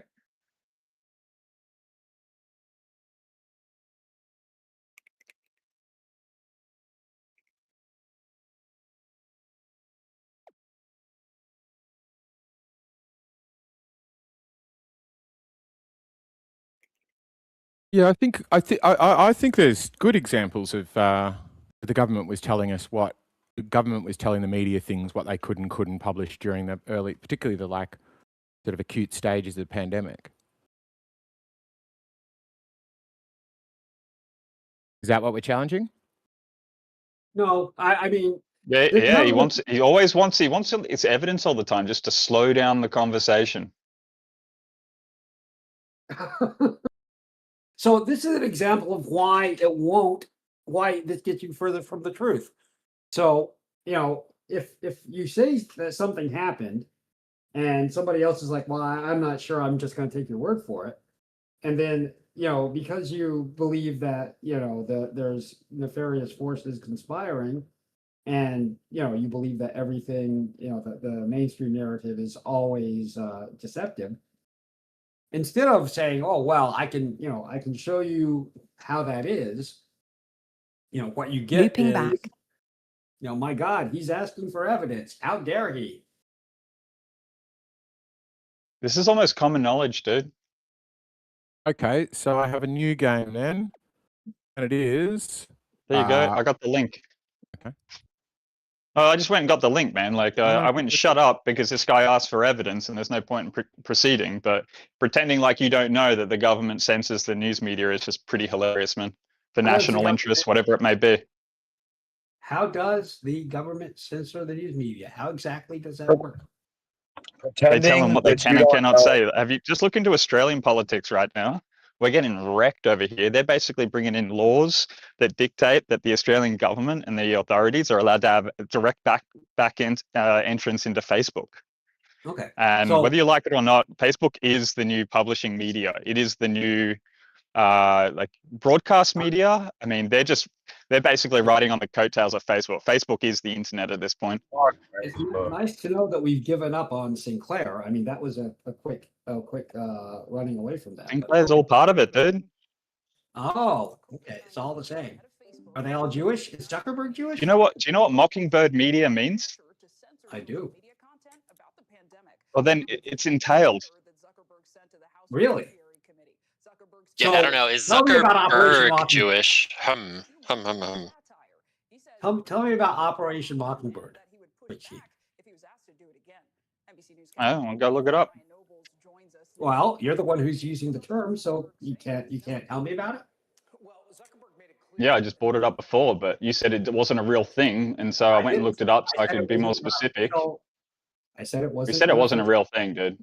I said it wasn't an official CIA. Okay, well, whatever. You can go ahead. You can fill me in on how it worked. It's actually, yes, but Mockingbird program you're referring to matters. So there's multiple Mockingbird operations. Historical operation, real covert initiative by the United States Central Intelligence Agency, the CIA, that began in the early years of the Cold War. Its purpose was to manipulate domestic and foreign media for propaganda purposes. Ah, so was this an actual operation? That do we have evidence of that? Project Mockingbird separated. There was a brief 1963 initiative called Project Mockingbird, in which Kennedy administration authorized wiretaps on two syndicated columnists to uncover the sources of government leaks. Yep. So we've got what is it? That was Kennedy's administration. Like, this goes on for multiple administrations. So And you're let's- just let's- not aware of this, is that I'm right? reviewing the chat logs to verify Omnivore's statement. So I am aware of this, as it turns out. Loop. And the fact that the CIA wiretapped some journalists to find out what kind of leaking was going on is very different than the CIA controlling newsrooms to spread a story for some sort of control purposes. Those are very, Is very it an different. official FBI whatever thing that you said before that it wasn't? Or what happened with that? No. So Mockingbird Media refers to an author's allegation about a CIA program, not a actual known CIA program, which of course Ricky doesn't have any evidence of. However, we do have wait. What did I miss from the Wikipedia that he just said or something? Is that not Wikipedia? You can look at your Wikipedia. Yes, go ahead. Risky, were you reading from Wikipedia? Yes, it is partially from Wikipedia, yeah. Okay, so Omnivore, why are you saying that it's not a known thing when it's on Wikipedia? Okay, Don, I'm going to read to you from Wikipedia right now. Listen. Operation Mockingbird is an alleged large-scale program of the United States, blah, blah, blah. It is not a known large-scale program of the United States. Do you understand what work? Did you say the alleged- second? Yeah, did you say the second part? It read alleged. It didn't say the second part you said though, right? It's not. It says alleged. That is the you ad-libbed beginning. that part, right? Alleged is the, according to author Deborah Davis, Which is Go ahead. And then, but doesn't So if it you seem just to go say into that the there's sorry. why does it say that other things that were factual about these wiretaps? How is there a disconnect there, Omnivore? Was that not part Yeah, of this so operation? look, it So reads down just in the second in paragraph, man. 1973, 1973. a Yeah, go document ahead. referred to as The Family Jewels, published by the CIA, containing reference to a different Don operation named Project Mockingbird, which was the name of an operation in 1963, which wiretapped two syndicated journalists, Robert Allen and Paul Scott. They had published articles based on classified material. The document does not contain references to Operation Mockingbird. So the reason why I'm saying this wasn't the thing that Richke is claiming it is simply because it isn't. There was a wiretap of journalists. That's not the same thing as controlling newsrooms. It isn't the same. And the idea of Operation Mockingbird, which is a alleged thing that the CIA did, and the term Mockingbird Media, which comes from that allegation, is not a proven fact for which we have any evidence. Do you understand that, Don? So that is reading from Wikipedia, yes. Omnivore, if I didn't understand something, I would always ask you, okay? Okay. It feels a little patronistic or whatever to hear Well, phrases like that. I felt like I was being moderately clear, and you were like, why aren't you conceding the point? Well, because it's just the one part, and I was gonna kind of rehash a little bit, but just finalize how you're like, I'm aware of it. It's not a. I know you said it wasn't a thing, but by name, I mean it legitimately was a thing, and maybe there's like a bigger umbrella, and this is just one little tentacle that they got caught or that they opened up about. I get it. Maybe it's not. Maybe it's just this one smaller piece. That's the only piece that this name applies to. Yeah. But I mean, I'm just saying for you to be like, it's not a confirm, but right there, I think a more honest way to respond would be, well, the only confirmed Mockingbird thing is this other thing. The other one isn't or something like that. Like maybe when he states the other thing from Wiki with this one legitimate piece, you go, okay, and then you rehash, you'd be like, all right, well, I'll refine my statement and whatever. Well, the problem. Okay, so first off, let's keep in mind that the actual topic of this is whether believing that massive conspiracies are behind everything, to paraphrase it, gets you closer or further from the truth.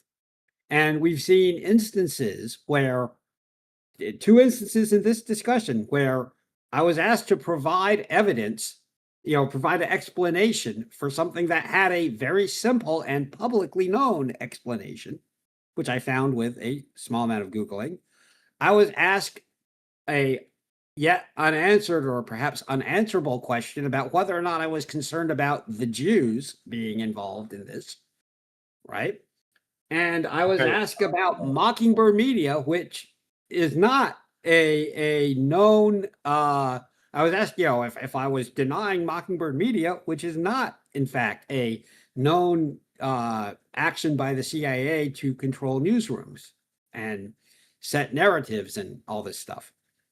So I think we've seen, two and a half, if you count the Jews, cases where starting from the position of, everything's a conspiracy, gets you into more trouble than it gets you out of.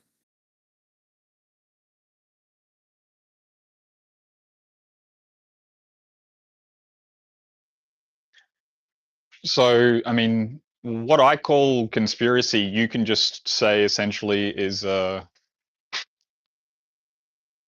just a business entity that all operate in the same way.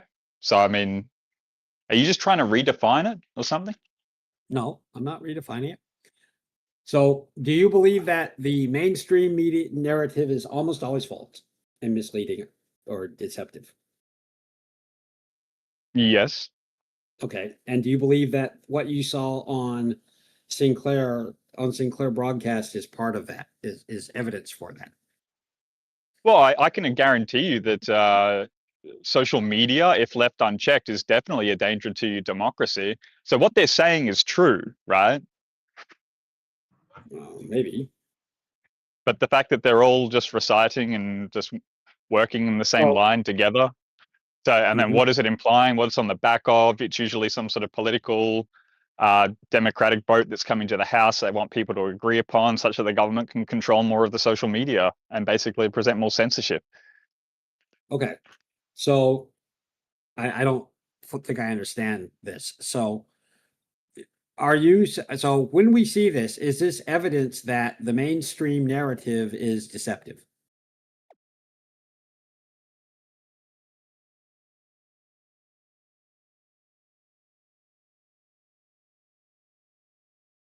Excuse? Interrupted.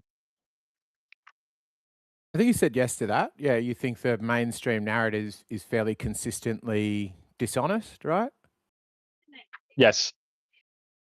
And do you think that the people reading out Sinclair, reading the Sinclair people, reading the same statement that was pushed from corporate is evidence, is an example of that?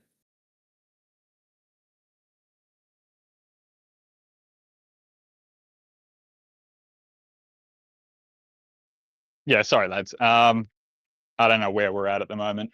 I don't know. I got apparently cops are out the front of the place or something. They've come to get me, Omnivore. I'm sure you'll be happy. What? Make sure you turn. Nah, it's nothing. It's Cool, nothing yeah. to do with me, bro. There's a car that's been left. All right. Yeah. And everyone, yeah, doesn't matter. Yeah, man.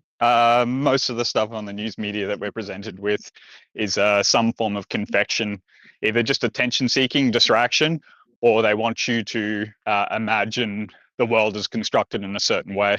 This is why we've got examples of all the news media jumping on board with the CIA, who presented intelligence about weapons of mass destruction, the Kuwaiti army bashing little babies, ripping them from the hospital, and then George Bush repeating all of that bullshit.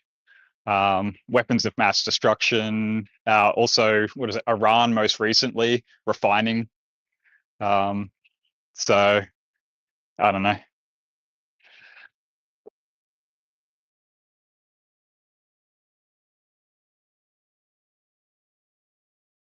Yeah, I think that the suggestion that our governments don't lie to us is ridiculous.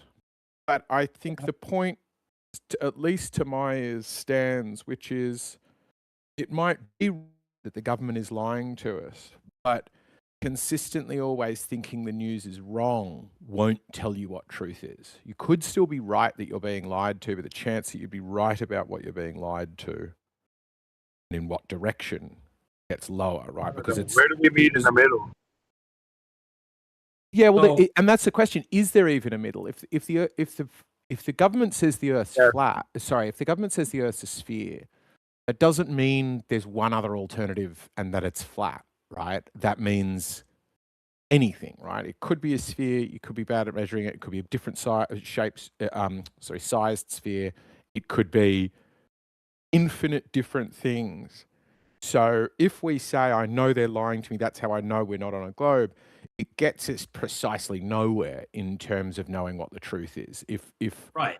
our Right. valence is away from... That's Say fine, again? but can we meet in the middle? Like, I know Risky does claim to be like an auto hoax or something.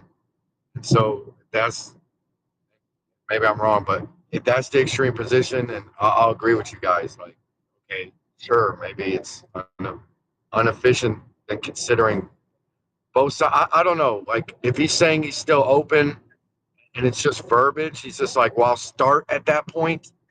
Okay, as long as you're open-minded, I think you still can get to truth with an open mind. Well, let me then- be about what I'm saying here. So when you start from that position, which is a particularly extreme position, in my opinion. Then See, I'm ready. I want to just finish and wrap up and say real quick, I'm cool with just always being suspect of anything. To me, it doesn't take really much energy to just being open to it at first. And then once you're open, you know, like you can free roll opportunities along the way. The universe gives you tidbits to find out more about it. You just go along your normal path that you would have went otherwise. But anyway. Anyway, I think what happens is that when you start with that position, it's not about being open-minded. It's about having a massive amount of confirmation bias that will literally pull you away from, reasonable, what I think compromises reasonable investigation. And, in favor of, I don't know. things deciding that Charlie Kirk is alive in a bunker somewhere. Just knowing, but what if it is true? What if that's the winning formula? What if it's literally that, like, the truth doesn't have to be out there? Like, their only reason for the news is to sell us shit. Is all a brainwashing platform. Like, what if that ends up to be true and his formula is right? Well, like anything where there's open-mindedness, like obviously, like they're going to report the festival was the festival and you could see the fireworks here real quick or whatever, but like, what's wrong with, you know what I mean? Thinking anything that could be like open-ended or has to be open-minded. He's just like, nope, that's got to be selling us. Why else would they put this out? Why would they tease? Like, I don't know. Yeah, let me know. Okay, so I am open-minded. You may not believe that, but the fact that I'm willing to read through all of this, and B, that I do have a very solid grip on most conspiracy theories. I'm not attacking you. I'm not saying you are. I'm saying that I'm hoping I'm not strawmanning Risky. Oh, okay. And Well, I'm hoping he's also open-minded, and I'm hoping that you also be like, well, how is you to say that who are you to be like that someone else's path to the truth can't be that way? Maybe it pulls them temporarily, blah, blah, blah. Like, I mean, dude, I don't know. What if it's a rubber band effect, bro? Like, who are you to say they can't get to the truth this way? That's how they work. I think that as a method of getting to the truth, it makes it more difficult than other methods. Yeah, I think that the difference is interesting because it relates to I want to a argue. speaking style. So there's this interesting idea in psychology, NLP, persuasion, etc., etc. I think it was coined by Shelley Rose Charvet, and it's towards and away. And you can look at it in terms of anything like, I want to go out with a girl, or I want to argue with my boss for a bigger budget, or I want to find out what's true about conspiracy theories or whatever. And it's not perfectly this, but it's close enough that it's worth mentioning. So towards is when I say, here's what I do want. It's kind of positive is a way to look at it, but it's more nuanced and more powerful than just saying I'm speaking positively. But it's about, if I said, hey, I want to get a new job, that is towards. But if I said I want to quit my job, that is away. It's away from the job I currently have. And the problem with away from thinking is you don't know where you're going. It's like trying to drive a car with somebody telling you where not to go. Yeah, exactly. But I might argue, and I got to call back to Omni's point, but I might argue there, away, if it can still be stated in positive context. Like, the quit is an action. I get that there's still more open-endedness, but it still is a positive action. Whereas you're like, if you said, I don't want to be at my job, yeah, that's kind of different, or I'm not, but I get it. I quit. Yeah, Quit extend to a not. Other extended not words. That's the topic we're thinking. Yeah, okay. And that's what we're looking at, where we go, if the news is not true, does that tell me what truth is, right? Because the news could be lying about who did the shooting, when the shooting happened, who is involved, who is killed, da-da-da-da. It's probably, out of the million facts that you're going to need to know about any given thing, it's probably going to get some of them wrong, right? But if I assume it's completely wrong, will that away from motivation, that's not true, lead me at all towards the truth that now suddenly his lapel mic blew up and he wasn't shot in the neck, or something like that? I think so, and here's why. And that's why I'm gonna call back to what because the automatic thinking of the auto hoaxing, it steelmans your opponent and it gets the questions out of the way immediately if you immediately go to it. So I see it as being possibly productive. I'm not just trying to discuss this to argue with you. Like, I just feel motivated to speak up. Like, I feel like you're speaking way too general and absolutely, Say what you mean and by that. I don't like yeah. it. So that's interesting. So you said it gets the questions out of the way. Auto hoaxing does. Yeah, you're like, oh, there could be a flat Earth. It's like, well, I'm sorry you've called a million other flat earthers stupid, but like, have you thought about this other question? What if I challenge you about, oh, look, you're trusting. Like, what about this? What about this? What do you know? Or like, whatever. The Charlie Not Kirk got blown following. up in the neck. Like, what if any conspiracy theory people are going to have anyway, right?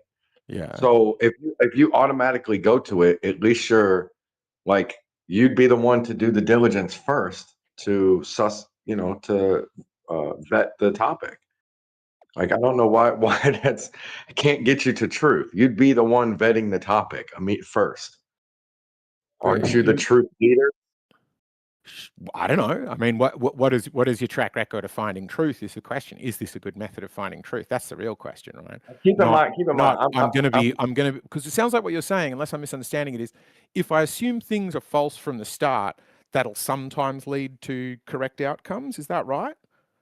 Man, I'll go further. I'll extremify it. I'll say it'll lead to the truth. Like, now, keep in mind, this includes the open-minded variable. Okay. Right. But with the open-minded variable, right, it's like you'll be leading the path to the truth. You'll be smashing out the crazy topics first. Like, you'll be But the will you? Cora. But the question here, the point here is that only works if we say, here is Charlie Kirk getting shot in the neck by Tyler, and that is what the mainstream is saying. And if there was only one other conclusion, then you might be getting a head start somewhere, sometimes probabilistically towards truth. But the case that Omni's making, and I don't mean to take over from it, I want to sort of pass back to Omni now, but the point Omni's making is just saying no, Tyler didn't get shot in the neck leaves infinite other possibilities that somebody else did it with a different caliber of rifle, the same guy did it with a different caliber of rifle, he was shot and he was zapped, so it doesn't tell you anything about the truth. So you won't get a head start because you've got an infinity to one chance of but Omni's saying more than that. He's saying more than that, and you can't have the next step, the immediate step in the auto hoax is you're going to come up with a theory anyway. So it's like they're going to lead to, but they will. So like either way, like it's not. Omni's still saying that's wrong too. That's wrong. Like but it is part of the process. Like what's wrong, Omnivore, with them wanting to be the first ones to theorize how could it be a deception and then demystify any of that or whatever. There's nothing wrong with wanting to theorize about how it could be a deception. The problem is when you come into this with the conviction that because the mainstream story holds that he was shot in the neck, it must be a deception. Yeah. And that's the thing. It could, even if it was true, so it's possible that it's false, that it's a deception. But even if it was true that it was a deception, it would give you no head start on figuring out the actual valence of that deception. Well, maybe Risky's seen some formula. Maybe Risky got a formula where with a certain template, when certain shit goes viral to a certain level or whatever, maybe he just knows that there's a guaranteed bullshit on those type of topics. But doesn't after a while, if your solution will always lead to there's a conspiracy, after a while, doesn't it become more likely that you are just over detecting conspiracies rather than you've got 100% hit rate of getting them, these secret things we can't know about? Do you automate authenticity when it comes to these stories? So if it comes from the news media, it's true until you can prove otherwise? I do, for the most part, auto-believe things. Like if the moment he gets shot in the neck, I'm like, fine, yeah, he got shot in the neck. Like, could it be something else? Sure, but I wouldn't. I think you should have to have a reason that you can point to believe that something is false. And I think that thing that you can point to needs to be organic to the situation and the realities of reporting. So people lie for profiteering motives automatically. Yeah. We know that. Mm. For you guys to automatically assume it's true, and then put the burden of absolute proof for every single time that we got to prove that it's not true.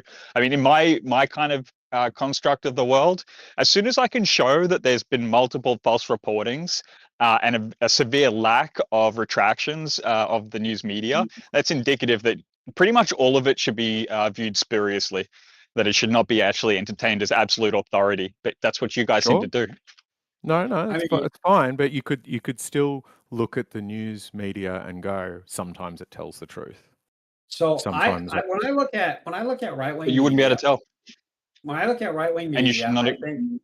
I think that mostly, it's very biased. A lot of times it reports things in a hyperbolic way and, can be deceptive to its viewers. However, just because I see something in Breitbart doesn't mean I assume it's false. Just because I see something, on now the Gateway Pundit, if the Gateway Pundit is saying, wild things, Bigfoot was just elected to Congress, You view it with I'm going to double skepticism. check that one. But You know not to just automatically because something believe it is though. appearing But as soon as it comes from a left wing, you automatically believe yes, it. no, well, that's not That's true. crazy, man. That's just your own. That's just political bias. Okay, well, I mean, you can, like I said, you can have that belief, but Is it because they give you the woman fuzzies or something? all right, well, you let me know when I can finish up.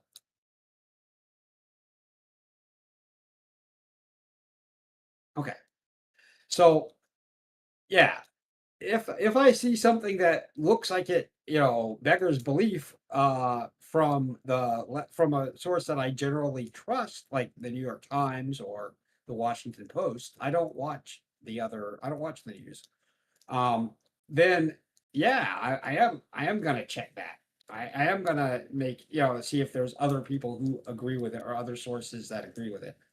However, just because if I read something that looks ridiculous to me in the New York Post, I still don't assume it's false. I just, I know that they have a tendency to be very right wing and tabloidy, and so I'm gonna double check that.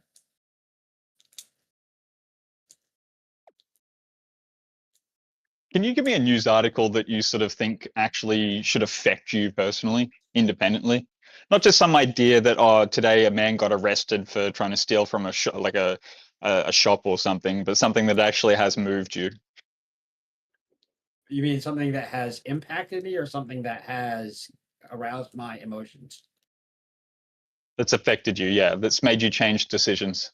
Because that's the only way I think if you're just talking about some sort of random, Okay. today the police arrested such and such, then yeah, I mean, So there's no yeah, point in actually I'll give you an discussing that. example.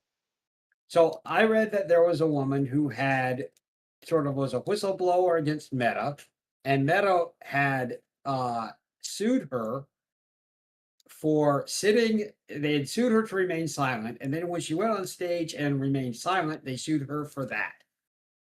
And my conclusion was that Meta was, behaving quite badly in doing that, and that Meta was, being the villain in this. And I think they're pretty shitty in terms of other things that they do, Facebook wise. And when I said that, somebody challenged me. Somebody said, well, she published a book and had a non-defamation clause in her and I was upset on her behalf, and I had actually posted something effective. Man, that's insane. But when somebody challenged me and said, well, she had a non-defamation clause in her contract, so if she defames them, they get to sue her. I was like, well, that's true. They did force her into arbitration for, sexual harassment, which they've since stopped doing. It, wasn't good press for them. They stopped doing it. But when she was signed up, she was under that contract. And then a judge had told her not to go on stage, and she did it anyway. She didn't talk on stage, but she did go on stage after a judge said no. And so they sued her for that. And I had to change my mind about, when I looked it up and dug into the story a little, I had to change my mind about how I was, interpreting meta, which I was already biased against, how I was interpreting this particular story. So this is a case where I was able to look up the facts, what I hold to be the facts, and it, because I was willing to trust the sources, the reports of the documents of what she'd signed and the synopsis of stories from legal experts, because I was able to trust those sources, I changed my mind about how I had interpreted that story. Have you heard of the Gell-Mann amnesia effect? The Gell-Mann? Gell-Mann. So it's this idea that when you know something deeply, so sort of if you were that woman, you would read a headline and immediately see that it had an egregious error, like a really quite incredible reverse causation is often cited as one of the most common ones, like the sort of puddles cause rain level reverse causation, or gets things totally, like your story is that, the initial covering makes it sound like Meta are assholes, and Well, then it becomes clear that she's not violating a even the clause in the initial, contract. necessarily the initial covering, my Mhm. initial brush with it. So I didn't look deeply into it.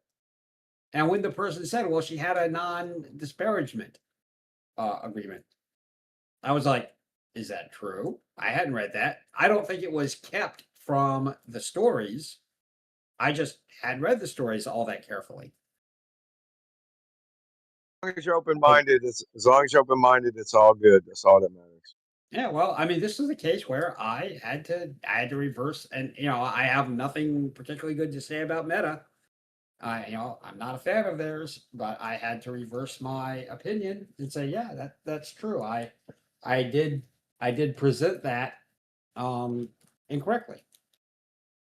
But what I would say is the Gell-Mann amnesia effect. The idea is when you know something really intimately, you can often see how a news article gets it totally backwards. And I have a couple of examples of this that I quite like to flex, which is one of them is a quote unquote study about upward inflections. So when you go up at the end of your sentence, you know how Aussies talk like this, it always sounds like we're asking a question. So that was in my book, and a PR agency ran this kind of sham study, really. They just got a bunch of interns to call up a bunch of CEOs and said, what do you think about this upward inflection? Would it make you want to hire somebody or not hire somebody? And the study showed that that CEOs or people in hiring positions said they would be less likely to hire somebody, and except if they were Australian, because it was a prototypically Australian thing, then it wouldn't bother them. And the Times of London read that, and it was just a PR, right, where they just release it to the newspapers, and a bunch of newspapers that can't be bothered writing their own articles just print it verbatim, which is exactly what the Daily Mail did. It's exactly what, I can't remember, a couple of others did, because it was a really good inflammatory article that they knew would get a few comments. But the Times was like, oh no, we've got to do some proper reporting on it. So we're going to get a reporter on there, and he's not just going to faithfully repeat what's in the press release. So what does he do? Goes to the Australian High Commission in London and says, oh, this guy's written an article saying Australians can't work in London, in England, because of their voices. And the Australian High Commission is going, well, I don't know what he's talking about. We perform an important part of the workforce. And I was like, this is so stupid. I'm Australian. It's an Australian person saying it. And that's the opposite of what the study says. But you've baked it so much in that you've now given my name to the Australian High Commissioner with some completely spurious story and his rebuttal of it. And the only way I would know that is if I knew what happened in the study and that it was a sham, but that important carve out was in the findings that it didn't reduce your likelihood of getting a job if you were Australian, only if you were English and did this Australian habit. And yeah, so the Gell-Mann amnesia effect sets in when you turn the page of the newspaper and now you're looking at something about Gaza or whatever, and you go, oh, I guess this is all correct, not realizing the only reason you think that's all correct is because you're not in Gaza on the ground, intimately acquainted with it. And if you were there, you'd find similarly egregious reverse causation, total nonsense. Okay. I mean, sure. It's when have you seen the movie The Professional? about a assassin who has like kind of adopts a young girl. Oh, yeah, Leon the Professional. Yeah, hell yeah. Yes. So I'm watching it. Nice. Me and my friends are sitting in the theater. My buddy's wife, who is a contract manager for building skyscrapers, when he ducks into this tube, this shaft that goes down the building. She goes, "That wouldn't come out there. It wouldn't be like that." Yeah. I'm just like, what?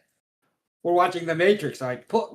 We're just like, pull up the wet wall diagram. She's like, that's not what it would be. That's the wrong diagram. Really? We're watching the Hackers movie. I'm like, yeah, it doesn't really work like. She's like, shut up. I'm watching this. So yeah, I mean, this is a case with movies getting the architectural stuff wrong, and she she was on it.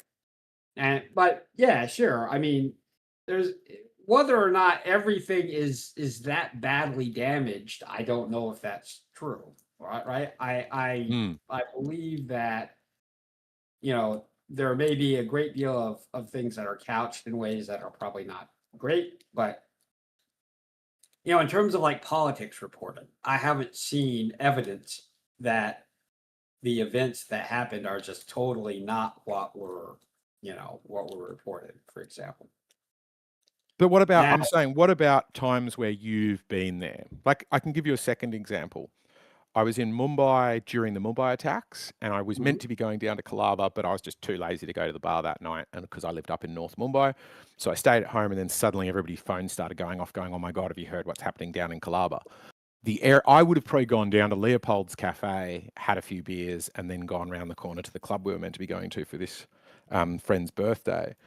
And Leopold's is where they shot up initially, and they killed a bunch of people and then moved around and holed up in the Taj hotel. So this newspaper person somehow ringing around or looking at Facebook posts or something gets my phone number, calls me up, and is like, "Are you okay? What's going on in Mumbai?" And I was like, "Yeah, I'm pretty fine. Like, nothing's happening." All that happened was I got a call from a friend who said, "I've got some white people here and they can't get back to their hotel because the streets are locked down. Can you help them out?" And I was like, "Yeah, put them on in a rickshaw.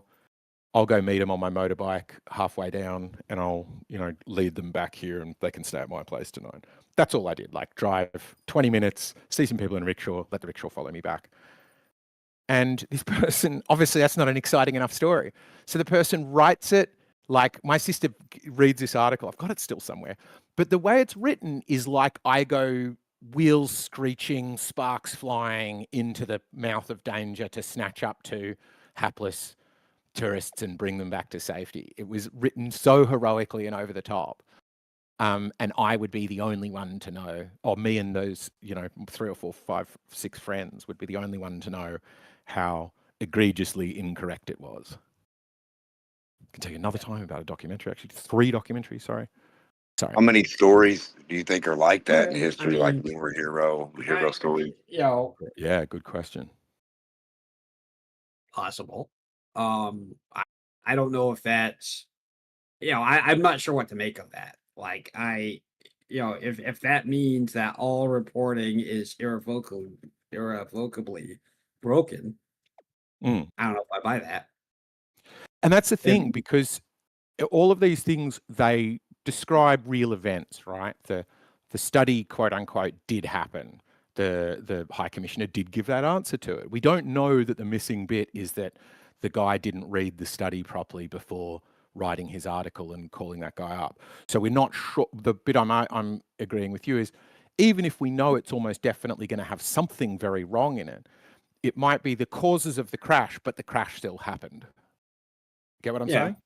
Yeah, I mean, sure. I don't think that's I don't think that's a problem necessarily. It's I don't know how big the problem is. Like, according to this, we don't, there's a massive unknown about what a story gets wrong. And only by being an expert in everything can we fill in that unknown. And so then that, poses a question, how much of reality are we not seeing? And, if you believe that we're the slice of reality that we are seeing through the news that is accurate is a teeny tiny amount, then I guess you conclude that you can have no idea what's going on in the world or how anything works. I don't know if that's a reasonable or a useful conclusion to come to. Yeah, for me, I'm still like, probably still quite right about a fair chunk of things, but a healthy dose of skepticism to go with it. That I think I would there's love nothing it. wrong. There's nothing wrong with skepticism. So you've got a lot of this stuff is profiteering motive, right? The news media, all news media is run on a profit motive. Yeah. Yeah. Almost. I don't know what Omnivore is going to company- disagree with at this point, but Sure. you know. Yeah, I mean, yeah, to an extent. Although, if you assume that reporters don't care about doing a good job, I don't think that's true either. If you assume they care about well, apparently Eggshells has a really good example of a journalist going far beyond that good job that you're referring to, right? I'm sure there's lots of individual examples, but I mean, okay, so there's companies that run advertising on these news media, right? Advertisements run, yes. Yeah, so you guys have got Pfizer, Moderna, all your medical stuff. Australia's like skip that. Most of the world skips that. But then you've got what is it? All election campaigns have news media advertising, right? Brought to you. This message was brought to you by such and such. You know, the representative for New York or whatever it may be, right? Sure. Cool. So then my question for you is, how do you expect, if you're getting paid by, pharmaceutical companies, any other sort of large institutions, the government, how do you expect your journalists to actually hold these people to account if they're getting paid? Well, how would you necessarily determine the difference between what is a sort of brown paper bag or just basically saying, here's some money for advertising, and you can't actually discern whether or not now as a consequence they're going to be giving you the full legit story about that election candidate or whatever, like improprieties that pharmaceutical company. I mean, would that not be indicative of an issue? So, if you're asking me, do I think that profit motive and clickbait, for example, is an issue? Yeah, I do. If you're asking me, do I assume that every piece of reporting is paid for by some, directly paid by some corporate sponsor and is only a piece of propaganda for them? No, I don't assume that. You shouldn't assume, but you now know that you can't tell the difference between the two. No, I think that you can. I think that or rather, I don't think that that's the question that you're trying to discern. I think that if you follow journalistic outlets that perform the journalistic process, then they're going to get it right more than they get it wrong. I think that the incentive structure is not as clear as you make it out to be. I think that you're missing things like institutional reliability. So basically, the reputational protection. The New York Times doesn't want to publish things that get revealed as bullshit because they have high reputational value that they wish to protect, for example. It's not a problem if all of your news media branches are reporting the same bad story. That's not a problem, is it? There's no no one's going to call them out for bad journalism. So you should. So does this seem to you like you're saying, well, if Bob is going around killing all the neighbors, that's not a problem, is it?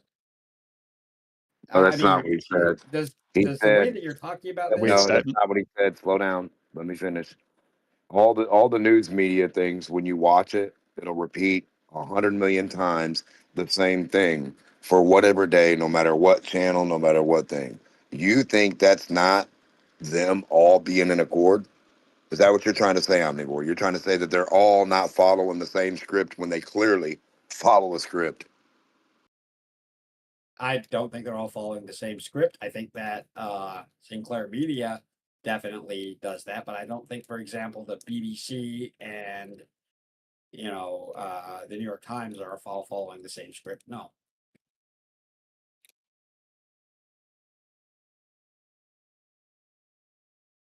What spectacular information do they bring you that no one in the world brings you? Sorry, say again. What spectacular information do these news people bring you that no one else can bring you? Like they're so like in depth with secrets and certain special knowledge, and like what are they telling you, these news people you trust? I think they have reporters, often on the ground in areas. I think they have people who are trained to do investigative journalism. I think that they have editors who, are trying to refine and protect the process of investigative journalism and things like that. Fact checkers. Nothing. They didn't do anything. Okay. Yeah, so you say. No, you said nothing. You said nothing. What spectacular did they do? What information did they bring you that was top secret you couldn't get from nowhere else? These reporters are bringing you. You know what a reporter does, don't you, Anwar? Mm-hmm. I think there are war correspondents. Like I've met guys who there's a thing that it's my mum house somehow got me in there. It's called the Frontline Club in London, and if you Google the photos of it, it's pretty cool. And it's a private members club bar thing for journalists, and it's where Julian Assange gave his interviews before he went into the Ecuadorian embassy. It's like if you go around the walls, they've got these glass cases, where one's like a camera with a bullet hole through it, or sort of almost all the way through it. And there's some story of a guy, it's saving his life in his breast pocket, and other things, pins out of legs and stuff like that, from all these guys who go when it suddenly kicks off in Iran. They'll jump on a plane and get to the Iranian border and cross the border and pay some guy and go and stay in a hotel in the middle of Tehran, trying to break the next big story. Maybe they wouldn't do it in Iran, but lots of places where there's some headline story at the moment, they'll go in there. And I don't think they'd try to get it wrong. I just think they would have the main problem, I think, would often be that it needs to be a neat story, and life is never a neat story. Whenever you watch true stories, they're always really not neat, and whenever you read fiction, it's always really neat. And I think that desire for neatness kind of turns even the truthful stuff into a bit of fiction. We're always What about necessity? Or something. What about a story from necessity, like say tragedy, a real secret's going down that everyone needs to know somehow, right? Somebody somewhere got to risk their life or risk something to get this information.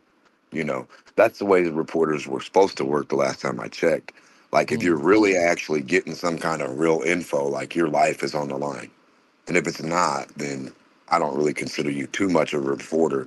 You might as well just repeater or just a storyteller.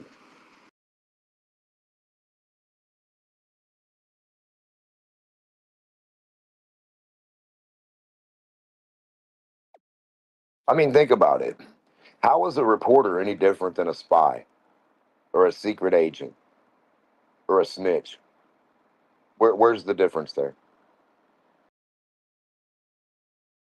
How about a spy is CIA? going to be organized, right? Yeah, like a CIA agent too. I mean, right? Information, intel. You said, how's an AI different than a snitch? A spy is different from a snitch, I think he's saying. Like somebody who's trying to get information. Right, but they're telling on people. They are snitching, 100%. So I'm saying there is no difference from a person telling you the truth, snitching on somebody, telling the truth to somebody, right? Lying to somebody or not, but they're risking their life to do so. So like they're bringing you information, some kind of secret, some kind of thing. And if they're not, like really, what is the reporter doing? Like what? I don't understand what they're doing. That's the necessity for a reporter.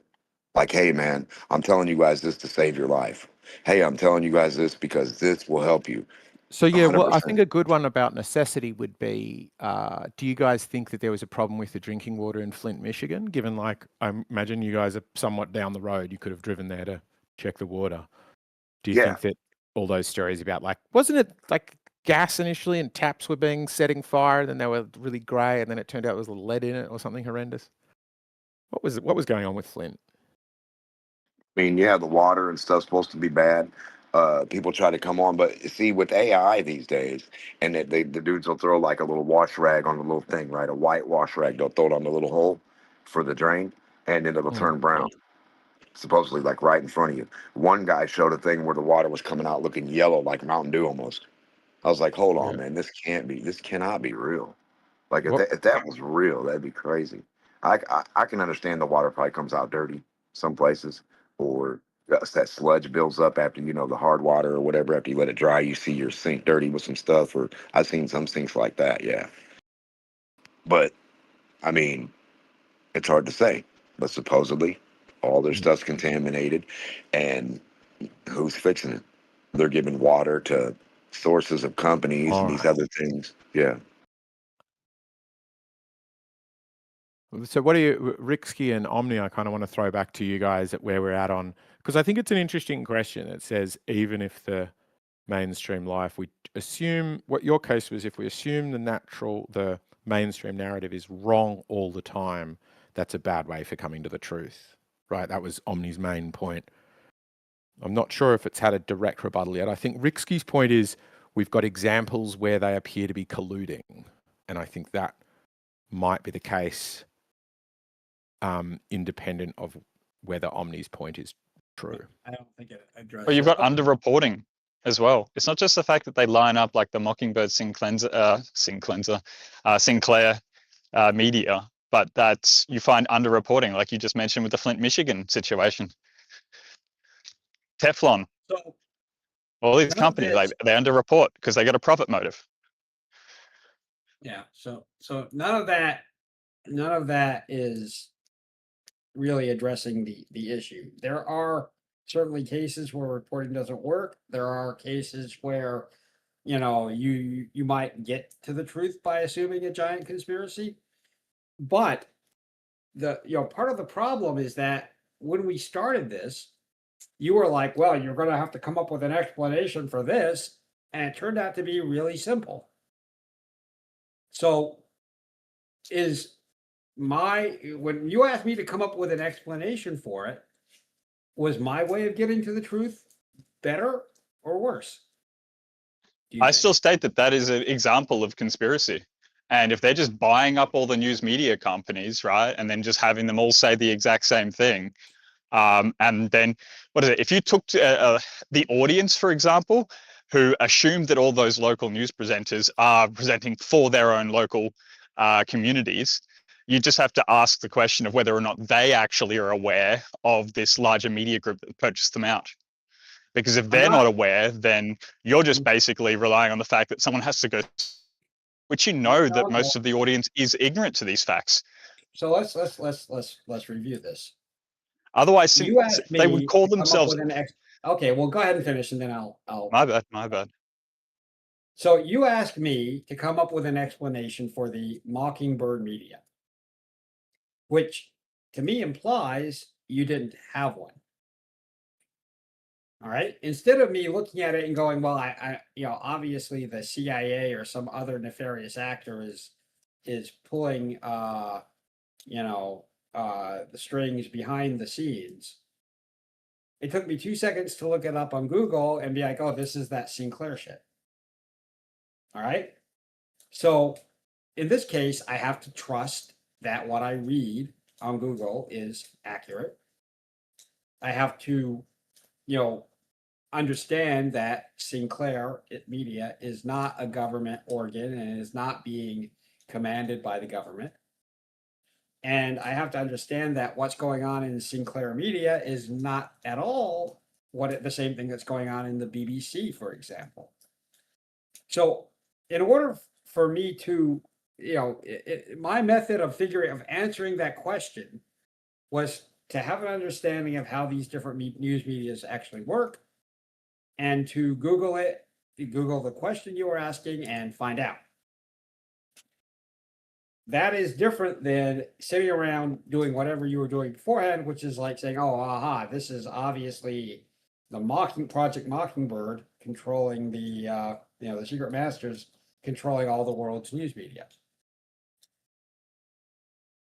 Those are two separate conclusions that apparently we came to differently, and I think that we can agree that the answer that I came back with, even if it amounts to what you think of as a conspiracy, is a better answer for explaining the thing that you challenged me to explain.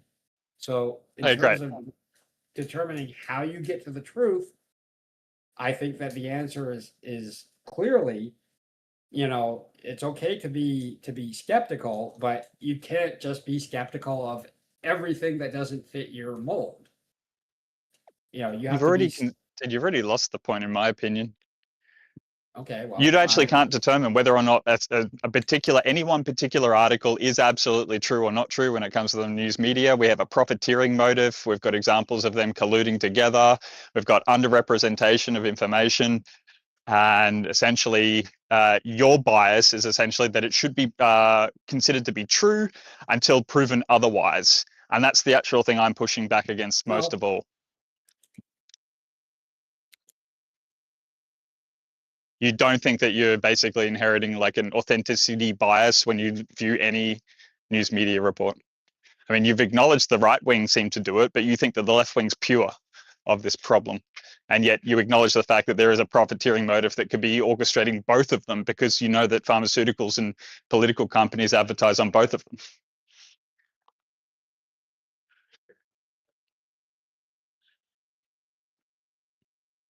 It's not looking good for Omnivore. On the ropes.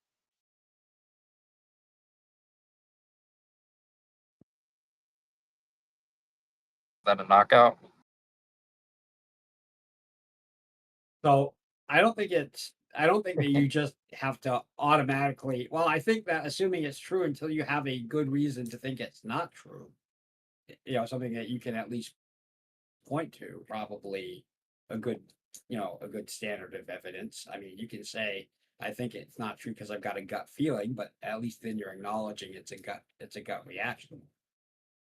I don't think that just starting with the presumption that everything is a deceptive lie and then going from there gets you anywhere close to discerning profit motive or underreporting or any of those things that you cited as problems.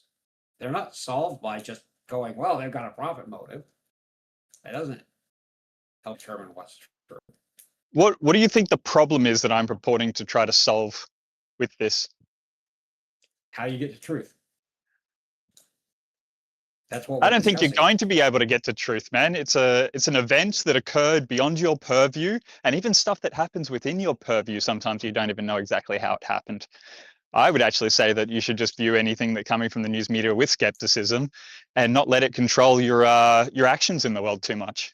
Because inevitably they are trying to guide you in a path that like suits the profiteering motives. What about? I mean, otherwise we can just spin it to Edward Bernays and how he turned cigarettes into like this like freedom of feminism idol or symbol, and then started selling cigarettes to women. Because it's not in your best interest, is it? No. The dentists, the hospitals, everybody smoking. Yeah. None of it. Just let me just close out real quick. I've given up. You can't get to truth as, a final position that I don't agree with.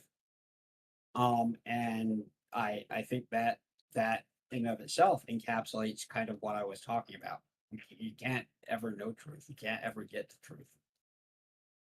We can't. I want to know where you get it from.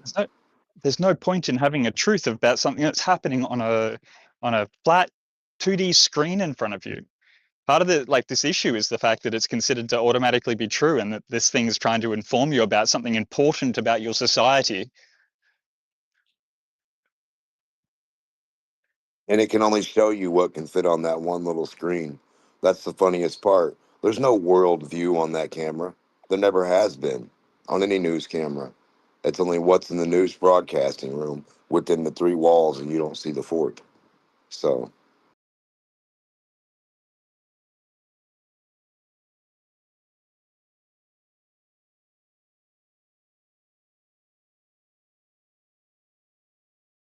yeah, it's literally like a pointless commentary, like me talking right now, and then like the world goes on beyond that commentary, right? Why don't we try this for a bit of fun? Steelman the other side. Who wants to have a crack at it? So, like, if you were to wanted to flip sides on the question of truthfulness of the news media or one's ability to arrive at truth through skepticism, to switch sides and give the best steelman you can of what you feel the strongest parts are of the opposing case. Who wants to have a go? So I'll do this. So because deception is basically rampant, there will always be, for the discerning viewer, tells of the fakery. You can look at any of the footage that NASA has produced and you can see, clear signs of fakery in it. You can look at the stories that they tell about drugs and the pandemic, and you can there's obvious elements that you can pull out as lies and deception. So once you see the shape of it, then you start realizing that pretty much everything's a lie. And once you become attuned to it, then you can see that the lies are all around you. And if you're going to get to the truth, you have to look for places where those signals don't exist, which is the alternative suppressed information sources. Okay, Stillman of Omnivore, which I'm not a total fan of yours, but whatever. Essentially, you live in a big bad world, and there's a limit to your purview as an individual. But because we live in a large moving parts and many individuals contributing to that society, we have a necessary sort of a broadcast and news media that is supposed to inform you of how you're supposed to act and behave and react to as an individual to this larger society and be a responsible contributor to it. And that inherently, what is it? It's too big for them to lie or something. It's not possible for all of these mechanisms, for the truth to not essentially come out at some point in time. Therefore, on the balance of things, that you should just simply trust it.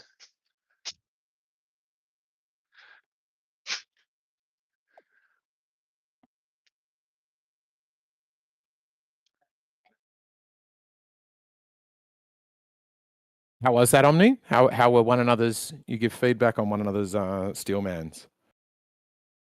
I didn't feel like they did a great job, but What do you feel was wrong? I don't think that's too big for them to lie about. I don't think it has to do with how we live in a big world and how it's a big bad world, and I that stuff just mostly didn't land for me. Mm-hmm.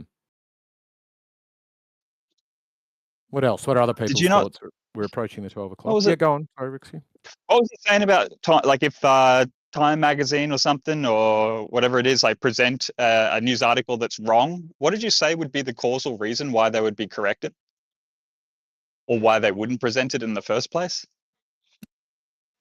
Because it does reputational damage and they'd like to protect themselves from reputational damage.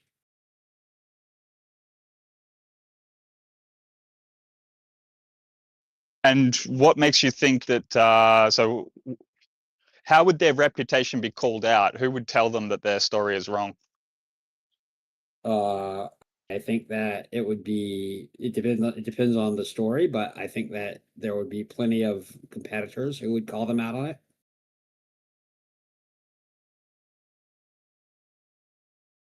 I mean, you're basically saying that there is no such thing as a mockingbird media then, which is, generally the premise. If we are to believe that there's very little authenticity to be found in any of the news media, you have to entertain then the mockingbird proposal. I don't then you're expecting inside of the Mockingbird media that someone's going to hold them to account?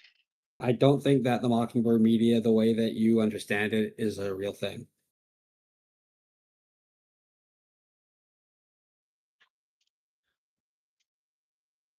You don't think it's a real thing? How would you disprove it? I don't need to disprove it. You need to actually prove it. You said it's not a real thing, and we've got a. I mean, it's Yes, called I the don't. I said I Operation don't think it's a real Mockingbird. thing. I said I We've don't got think it's a real thing. examples of the intelligence agencies having a large amount of connections with the news media. It actually would make sense that if you've got an intelligence agency which is in the job of essentially like stabilizing society, that essentially where are you going to plug that into? Well, news media is the thing that keeps a society stable and coherent, you might say. Yeah, and the It'd be yeah, almost all of it, retarded for them not to be involved in the all news the media. media. Yep, rap, all of it. Yeah, not even just like music, just the entertainment, just like crazy amounts of all of it, really, because it all funnels together.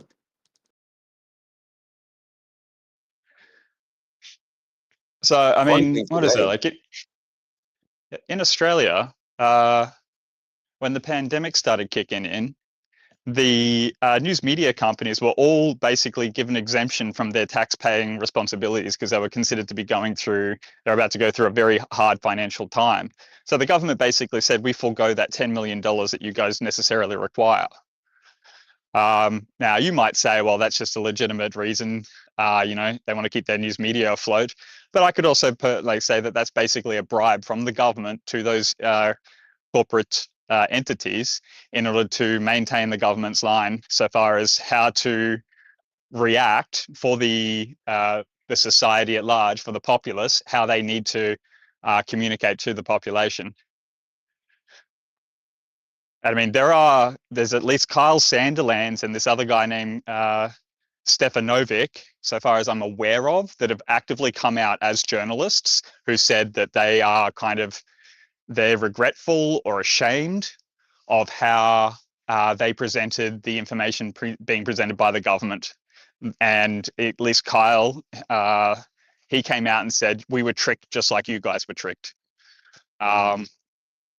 So I'm not sure what to say to you, Omni. I mean, we have evidence that the government was basically orchestrating the media widely during that time. Not to mention all the government ads that were posted all over. I mean, every government ad requires then, whether it be for the wearing of masks or anything to do with medications that are prescribed, that's all paid for. So they're just basically towing the exact same line. Yeah, I'm going to regret asking this, but are you familiar with the difference between the intelligence agencies and the rest of the government? What? Are you saying that the CIA is a corporate entity? I'm not saying the CIA is a corporate entity. I'm asking if you are familiar with the understanding that the intelligence agencies are different from the entirety of the government. I think you can Yes, just they're a explain department of the government, sure. Okay. So it's not, so all those advertisements were not the intelligence agencies manipulating whatever the billboard was showing, right? They've already got regulations set, Philly. We think FCC and everything else does. That's all part of the CIA. You think the feds aren't with the CIA? And then the government and military, you think the Navy's not connected to the CIA? That's funny. The Army? Which one? Which one's not connected with the CIA Army? Well, right. Okay. I mean, I didn't think that you would have a solid grip on it, Democ. I'm not surprised. I thought Ricky might. On what you haven't answered yet? Write down which ones aren't connected with the CIA. Don't stutter, please. Say them out loud.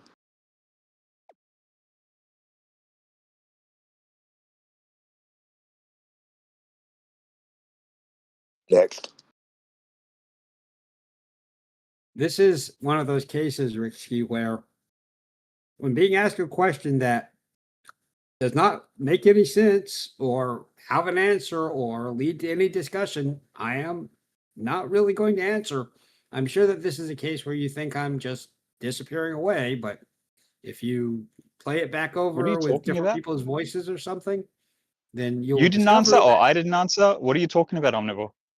I've said that, my non-response to Dimmock's answer is probably the sort of thing that you were referring to when, you were like, oh, well, you don't think I recognize when I ask you questions and you don't answer them? What's don't the know what you're question on the talking about, table? bro. The question on the table is which I'm supposed to write down which agency is not the CIA, the Navy, the Army, Sears and Roebuck, Walmart, whichever one is not CIA, I'm supposed to No, write it government. down as per Dimmock's command. Which government Oh, agency? Yeah. because NASA. what we're saying, well, I guess the question is, could it be like it is in the CCP, where it's very difficult, not impossible to run a media outlet or something like TikTok without the CCP being able to essentially have people in senior decision-making roles that can snap their fingers and tell you what to do. And the question you're asking, Ricksky, is essentially, could we have the same in the West, where the CIA or just some sort of shadowy... I just want to point out that when we start with Mockingbird Media, and then it morphs into all of these public advertisements, which have nothing to do with machinations of the intelligence services behind the scenes. Right? That's how they make it appear like it's authentic, because now you have an excuse as a profiteering motive. That's all part of the operation. Oh, I see. I mean, you think that they wouldn't try to cover their tracks? They're an intelligence agency, dude. I see. So the evidence is no evidence?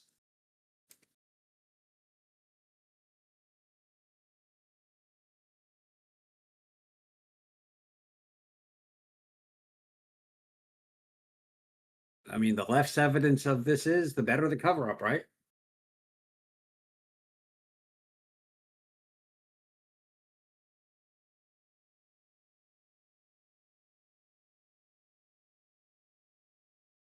All right, what's happening?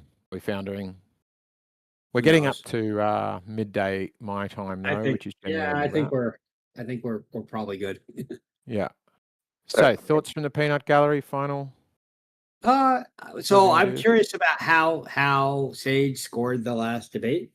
Oh yeah. So on the topic, which Omni opened with, which is that thinking that that almost all mainstream stories are false is a bad way of approaching the truth. I want you to give us a debate judgment, please, Sage. She should go off and do that. It might take a couple of seconds. We're currently assessing the merits of questioning mainstream media narratives immediately. Right, I'm asking you to use your debate judgment tool, please, Sage. Omnivore wins on clarity and evidence. Ricksky leaned on speculation he didn't back up. Sarcasm muddied both sides. Always says about sarcasm, which is, I think, going to be a prompting error. So, Omnivore, you consistently challenge assumptions and push for evidence, which strengthens your arguments. Ricksky, you are quick to assert conspiratorial connections, but often fail to provide necessary evidence to support your claims. Don, your tendency to use sarcasm may undermine the seriousness of your points and distract. See, I didn't think you were being sarcastic. Or maybe you were at points. I would have to go back. Me, you effectively encourage participants to think critically and consider different perspectives, advocating for a more nuanced discussion. You telling me like simply just getting that could have provided a document. So Omnivore basically simply calling out that there's no lack of evidence for Mockingbird project is that's all critically it, so far as that critique of the well, the challenge wouldn't be whether that addresses the core of the question, because that could be true and Omnivore could be right. So Omnivore, that's what I kept trying to point out to you. Omnivore's claim is independent of the truthfulness of the media. It is just a claim about the using mistrust of the media to approach truth as a method. So you could have a world in which all of your conspiracies do happen to be true, but he could still make the claim your method of just mistrusting what's on the news wasn't was a illogical way to get there. You just happened upon the right conclusion. So it was about using it as a heuristic, not about whether the mainstream lies. Right.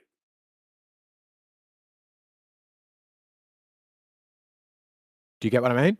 In that, I do. I'm trying to think yeah. of some form of evidence that would otherwise be able to, like, I mean, the statement's almost locked into its own causal conclusion. Well, I think you could say you could do it with game theory and pure logic, right? It's a little bit like, you know, that thought experiment where you say, here is a door. Before you lies a door, 2 doors and 2 guards. One of the guards always tells the truth and one of them always lies. How do you know which door to go through? Now, in that situation, you've got truth there and you've got a system by which you could use to approach the truth and then find the correct door. But what if you said both of the guards lie? There is never any truthful newspaper. Then you can never figure out which door to go through. Right? You know, right, you just... but his thing's just Oh, kind sorry, of you would, vague. because there's only 2 doors and they would have to lie. What I mean is, then, so step 1, sorry, let me correct that because I just absolutely shot my own argument in the foot. Let's say we change it slightly. So we say there are nearly infinite doors and the chance of going through the true one is probably quite low. And both of the guards always lie. Do you have any method through which, lying as they are, we could figure out which door is the one towards safety? And the answer would have to be no, because the probability of hitting on it is very low, right? The probability that we're right about Sandy Hook is very, very low because the conspiracy there may or may not exist. And if it does exist, could take infinite different forms. Right? It could be that they're aliens. It could be that the gun was a gel blaster. It could be the gun was a cap gun. It could have been the gun was a real gun, but it was held by somebody else. It could have been, you know, I could just keep going. So so we're trying to impeach the effectiveness of misjudging the mainstream narrative as a method for finding truth, even if the mainstream narrative is false. Right. Ambiguous as heck, but you can't really disagree with it. Right. So, but what, have you got a choice between the left and right hand side of politics? As if you can't act, like, I mean, you know, you can vote third party. So when you're presenting this door argument of which one's, like, you know, the right door to open, I mean, why do you have to go through any of these doors? Which is what bloody Omnivore's premise actually locks us into, which is like, it's either authentic or inauthentic, and I can just go turn off the television. Sure, but there's no point in trusting it because it's right. You pick a door on Earthscape. You pick a door on like any mainstream narrative, right? Sandy Hook. I could guess your position would be skeptical on the Charlie Kirk murder, and it's there. Like I said, there's a million ways to do it, and I would guess that yours would be a particular one, right? Like he's not dead, which might be different to a he is dead but was killed for a different reason, or by a different person, or from a different range, or with a different weapon. Right. I could say that any televised murder or offing or attempt, like televised nationally in front for everybody, no matter what the situation or the thing is, if they're televising it, might be fake. I mean, if you just simply look at the, I've been watching a little bit of this stuff coming out of the trial case that's publicly going on at the moment, of which they've actually said that they're withholding information at this point from the public's purview for some dumb reason. But even the trial case is very messy. So, I mean, I suppose, like, so far as the Charlie Kirk thing is to be considered, if it's true that Charlie Kirk was shot by Tyler Robinson? I mean, do you think that they're going to claim he's guilty or not? Are they going to find, do you think, like, it should be ipso facto, basically based on the evidence that we already have, all the stuff collected on the day of the event should be enough to basically convict this person? Probably. I mean, the defense is already bringing up issues with chain of custody and the evidence at hand, because one of the videos they used had already been cut, zoomed, like edited, had overlays, red circles put on it, which is pretty wild that you would go with that to court. So there's a chance they get away with it. It is a chance that it's fake, but it's the same position I came to with 9/11, right? The chance that I'm right about it being 18 Saudis and all of that's correct is quite low. But the chance that it was definitely Mossad with the Bilderbergs and it was a controlled demolition and the planes were holograms and this and that becomes infinitely improbable if my only method to find those things is by mistrusting the narrative. It's not saying that the other ways couldn't be better too, right? Doing actual tests or going boots on the ground and finding the person involved and asking them yourself, or, you know, lots and lots of other methods. Omni's main point was just, which I've sort of taken over from, I didn't mean to, just that method alone is a very poor one. Yeah.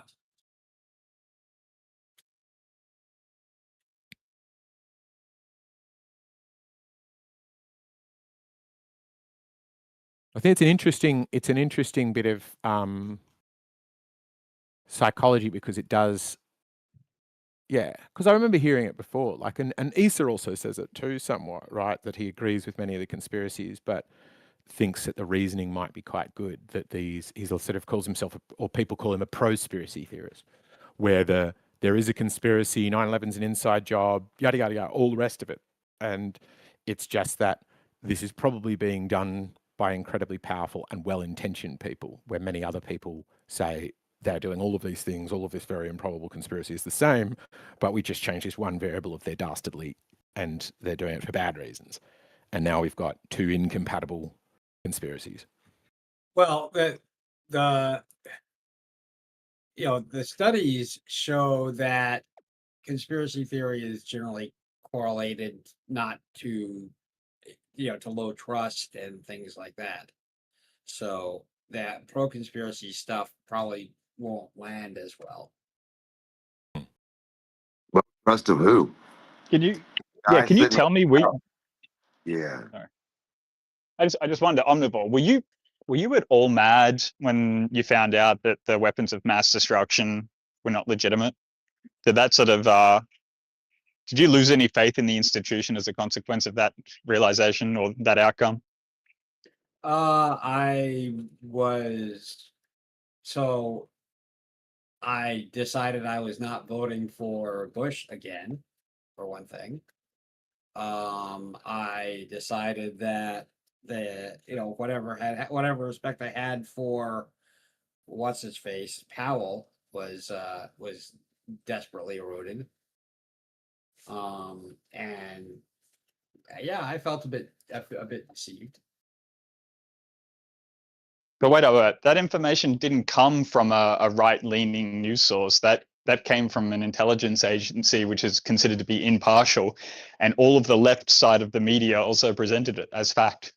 Not true, but sure. I don't think in terms of being a left versus right thing, I think that the right-wing media has a serious problem understanding facts and truth in America now, less so back then. Remember, I was a Republican. I was on the right. That by And the itself, babies in incubators one, wasn't that another fake where we should reliably assume that the intelligence apparatus must have known? You know, that story where it's like Iranian girl, Iraqi girl, I think it is, comes in and says, "Oh yeah, the Iranian men came in. I was working in the maternity ward, and the army men came in and bayoneted babies in incubators." And she gives a talk to the UN about, or to Congress or somebody about it, and then it turns out that she's just the Iranian diplomat's daughter, and it's clearly bullshit. Yep. And they definitely should have known. I don't specifically remember that, but it wouldn't surprise me. My faith in specific, individual reporting from Abu Ghraib made me much more angry than weapons of mass destruction. As an example. I don't know much about the Abu Ghraib stuff, but I can say that I'm like, when I went looking at that stuff, Democracy Now! Was the only news institution and they're the ones that brought that to light, that Iraqi ambassador's daughter had lied about the Kuwaiti army smashing infant babies from incubators or whatever. And then if you basically want to check whether or not the news media I mean, they should have retracted that story, but they didn't acknowledge it. They kept on moving forward. And I'm pretty sure up until this day, they haven't actually published a retraction. Maybe some places have, but I mean, and the question is like, if they put that as a front page news and then they don't put their retraction as front page news, they go bury it somewhere in the back end. I don't care what you say, man. That's not a trustworthy news institution. But let's be clear, you even if they did have a full page retraction, you wouldn't trust them anymore anyway, right? No, I actually, if I saw that way more often, I'd have far more faith in it for sure. I'm sure if you saw it some, and not, arbitrary times more often, and they more often said the things that you happen to think are true, you would trust them more. But let's not pretend that there's a hard line before where you trusted them before and now no longer trust them. You've just decided you wholesale don't trust them. Dude, you're making up a phony sort of alternative storyline and then saying, well, you'd basically end up in the same position anyway. And I literally just told you, if I saw them publishing the fact that at least when they make such a big mistake, they need to go put on the front page that they made a mistake. That's the way it should be. And that would give me far more faith and trust, but I don't see it. So WMD and Abu Ghraib, they fractured your trust with the right-wing media, but you haven't realized that they're both just two sides of the same coin. I certainly think they are a bit, and how they choose to represent it is there a bit. And I was trying to I thought of Omni. I was like, oh, there's a left-wing conspiracy that sort of should have died but stayed alive a little bit. I think I sent it to you, the OK symbol being racist. But I do think. By the way, when here's I a find story calling it out in The Guardian about it being disinformation. Let's see. But I do find that that left-wing media, I find far less likely to get things egregiously wrong. Be biased, absolutely, but in terms of regularly just sort of wildly off the mark or repeating strange conspiracies, I do find it far more common on the right. Here's the Christian Science Monitor calling it out. This is from 2002. Drag shows for kids is not egregiously wrong. I'm not saying every single thing they did. I'm saying if I look at articles where people got stuff wrong and should have known better, I find it far more common on the right. You've got stuff like wildly back to front or, and I think both sides do it, but the likelihood, that I see. I see it both on the right and the left. Yeah, definitely. Like agree. the right, it's definitely both sides. Yeah. Yeah, the MAGA movement, they're just getting destroyed by the psyops. Same as the left.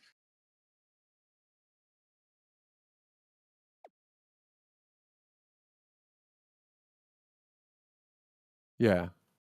And that's a problem. It's a real problem in the modern day that we've got disinformation campaigns that at least used to be waged by clumsy governments whose style was kind of obvious. Whereas now we could be living in an information campaign that could potentially already be being waged against us by a superintelligence. We may never be able to be aware of whether we're being manipulated by a machine.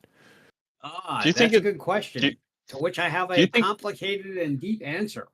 Go on, Rixky, then I want to hear the answer. Well, I'm just kind of curious. Would it be more reasonable for you guys? Like, do you find more common ground with a right-leaning person or someone who actually doesn't believe in either side of the news media? Because they're all basically left and right. They'll pick a side except for, I don't know, very few of them. And therefore, I'd be kind of curious from your point of view. Do you find that the Republican is more rational than the auto hoaxer, essentially? Yes, I think an argument I often make is that the strength of someone's belief will be inversely proportional to how rationally they can think about it and how much we should trust their conclusions. So some dispassionate person who looks into something for a while, doesn't really care either way, is going to come to a better conclusion in my book than somebody who cares deeply will almost always be very wrong about some things. I think truth to that. So then the auto hoaxer, you're more inclined to So agree somebody with? who wrongly thinks that the government is lying to them will come to worse conclusions than somebody who thinks that they might lie to them sometimes, who will also come to better conclusions. Like the guy who thinks that the government never lies and the guy who thinks the government always lies are going to be equally terrible predictors of truth, because they are too strong, too extreme in their position, unable to see the nuance, too affected by dissonance. Where if you don't,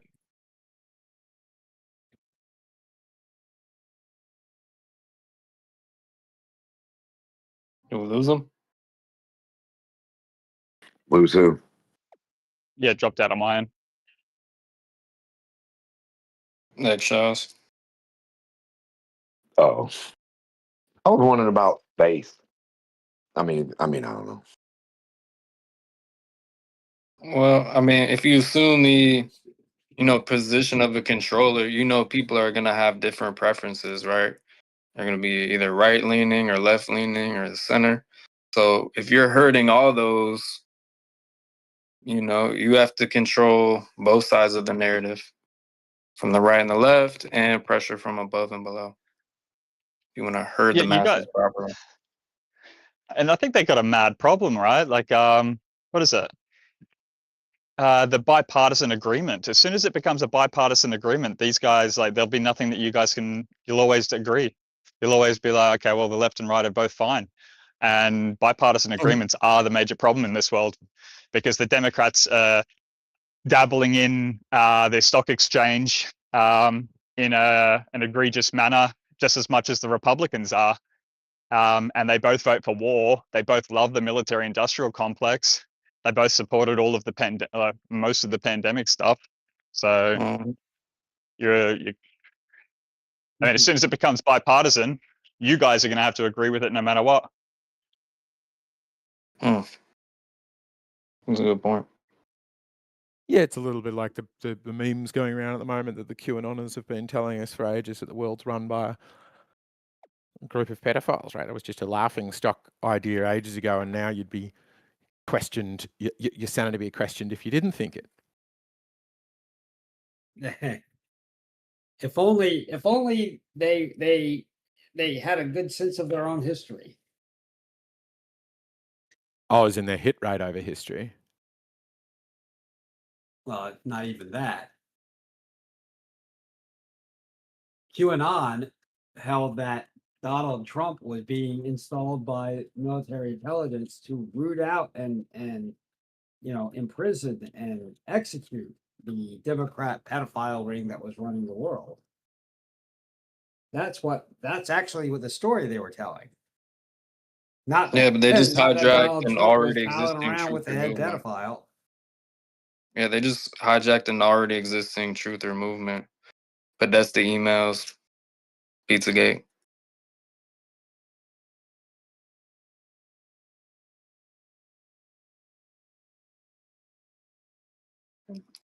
I like And I it. think the Epstein files are showing like Bannon and Epstein were involved with Q. I don't know.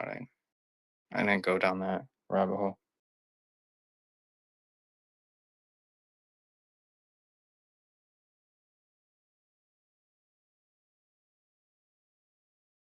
Yeah, I think it's a good one. We can do it. But I think we're going to wrap up now. I don't think Sage has performed too well today. What do people think? The mapping is atrocious and makes no sense whatsoever. She hasn't intervened much, but there's only been minor bits of over talking. She did one good summary, or two. She did that debate one, I think, was pretty good. Can't always be perfect. 2 steps forward, 1 step back. All right, what should we do? Any other final thoughts about what we're talking about? If I jumped in the middle of we were saying about the Epstein thing, we can take that back to the other room though. No. I mean, it was okay. I agree. I didn't get much from the screen. Yeah, it doesn't. It fell apart and left Codex working on it overnight. And I'm used to Fable works quite hard at a single prompt and is great. But I left Codex doing it overnight and came back 11 hours later. It still hadn't finished. And it's been chugging the entire time we've been talking. Still hasn't finished. Trying to build a testing harness for its own Viz system. So yeah, perpetually work in progress. But thanks all for joining. I think it's been some good varied topics today. I think we'll shuffle the order in future because the I think you're right, Riggs. The our boys girls debate gets a little. Thank you. All right. Awesome. All right. Thanks, team. I'll see you back down in the wide stream. All right.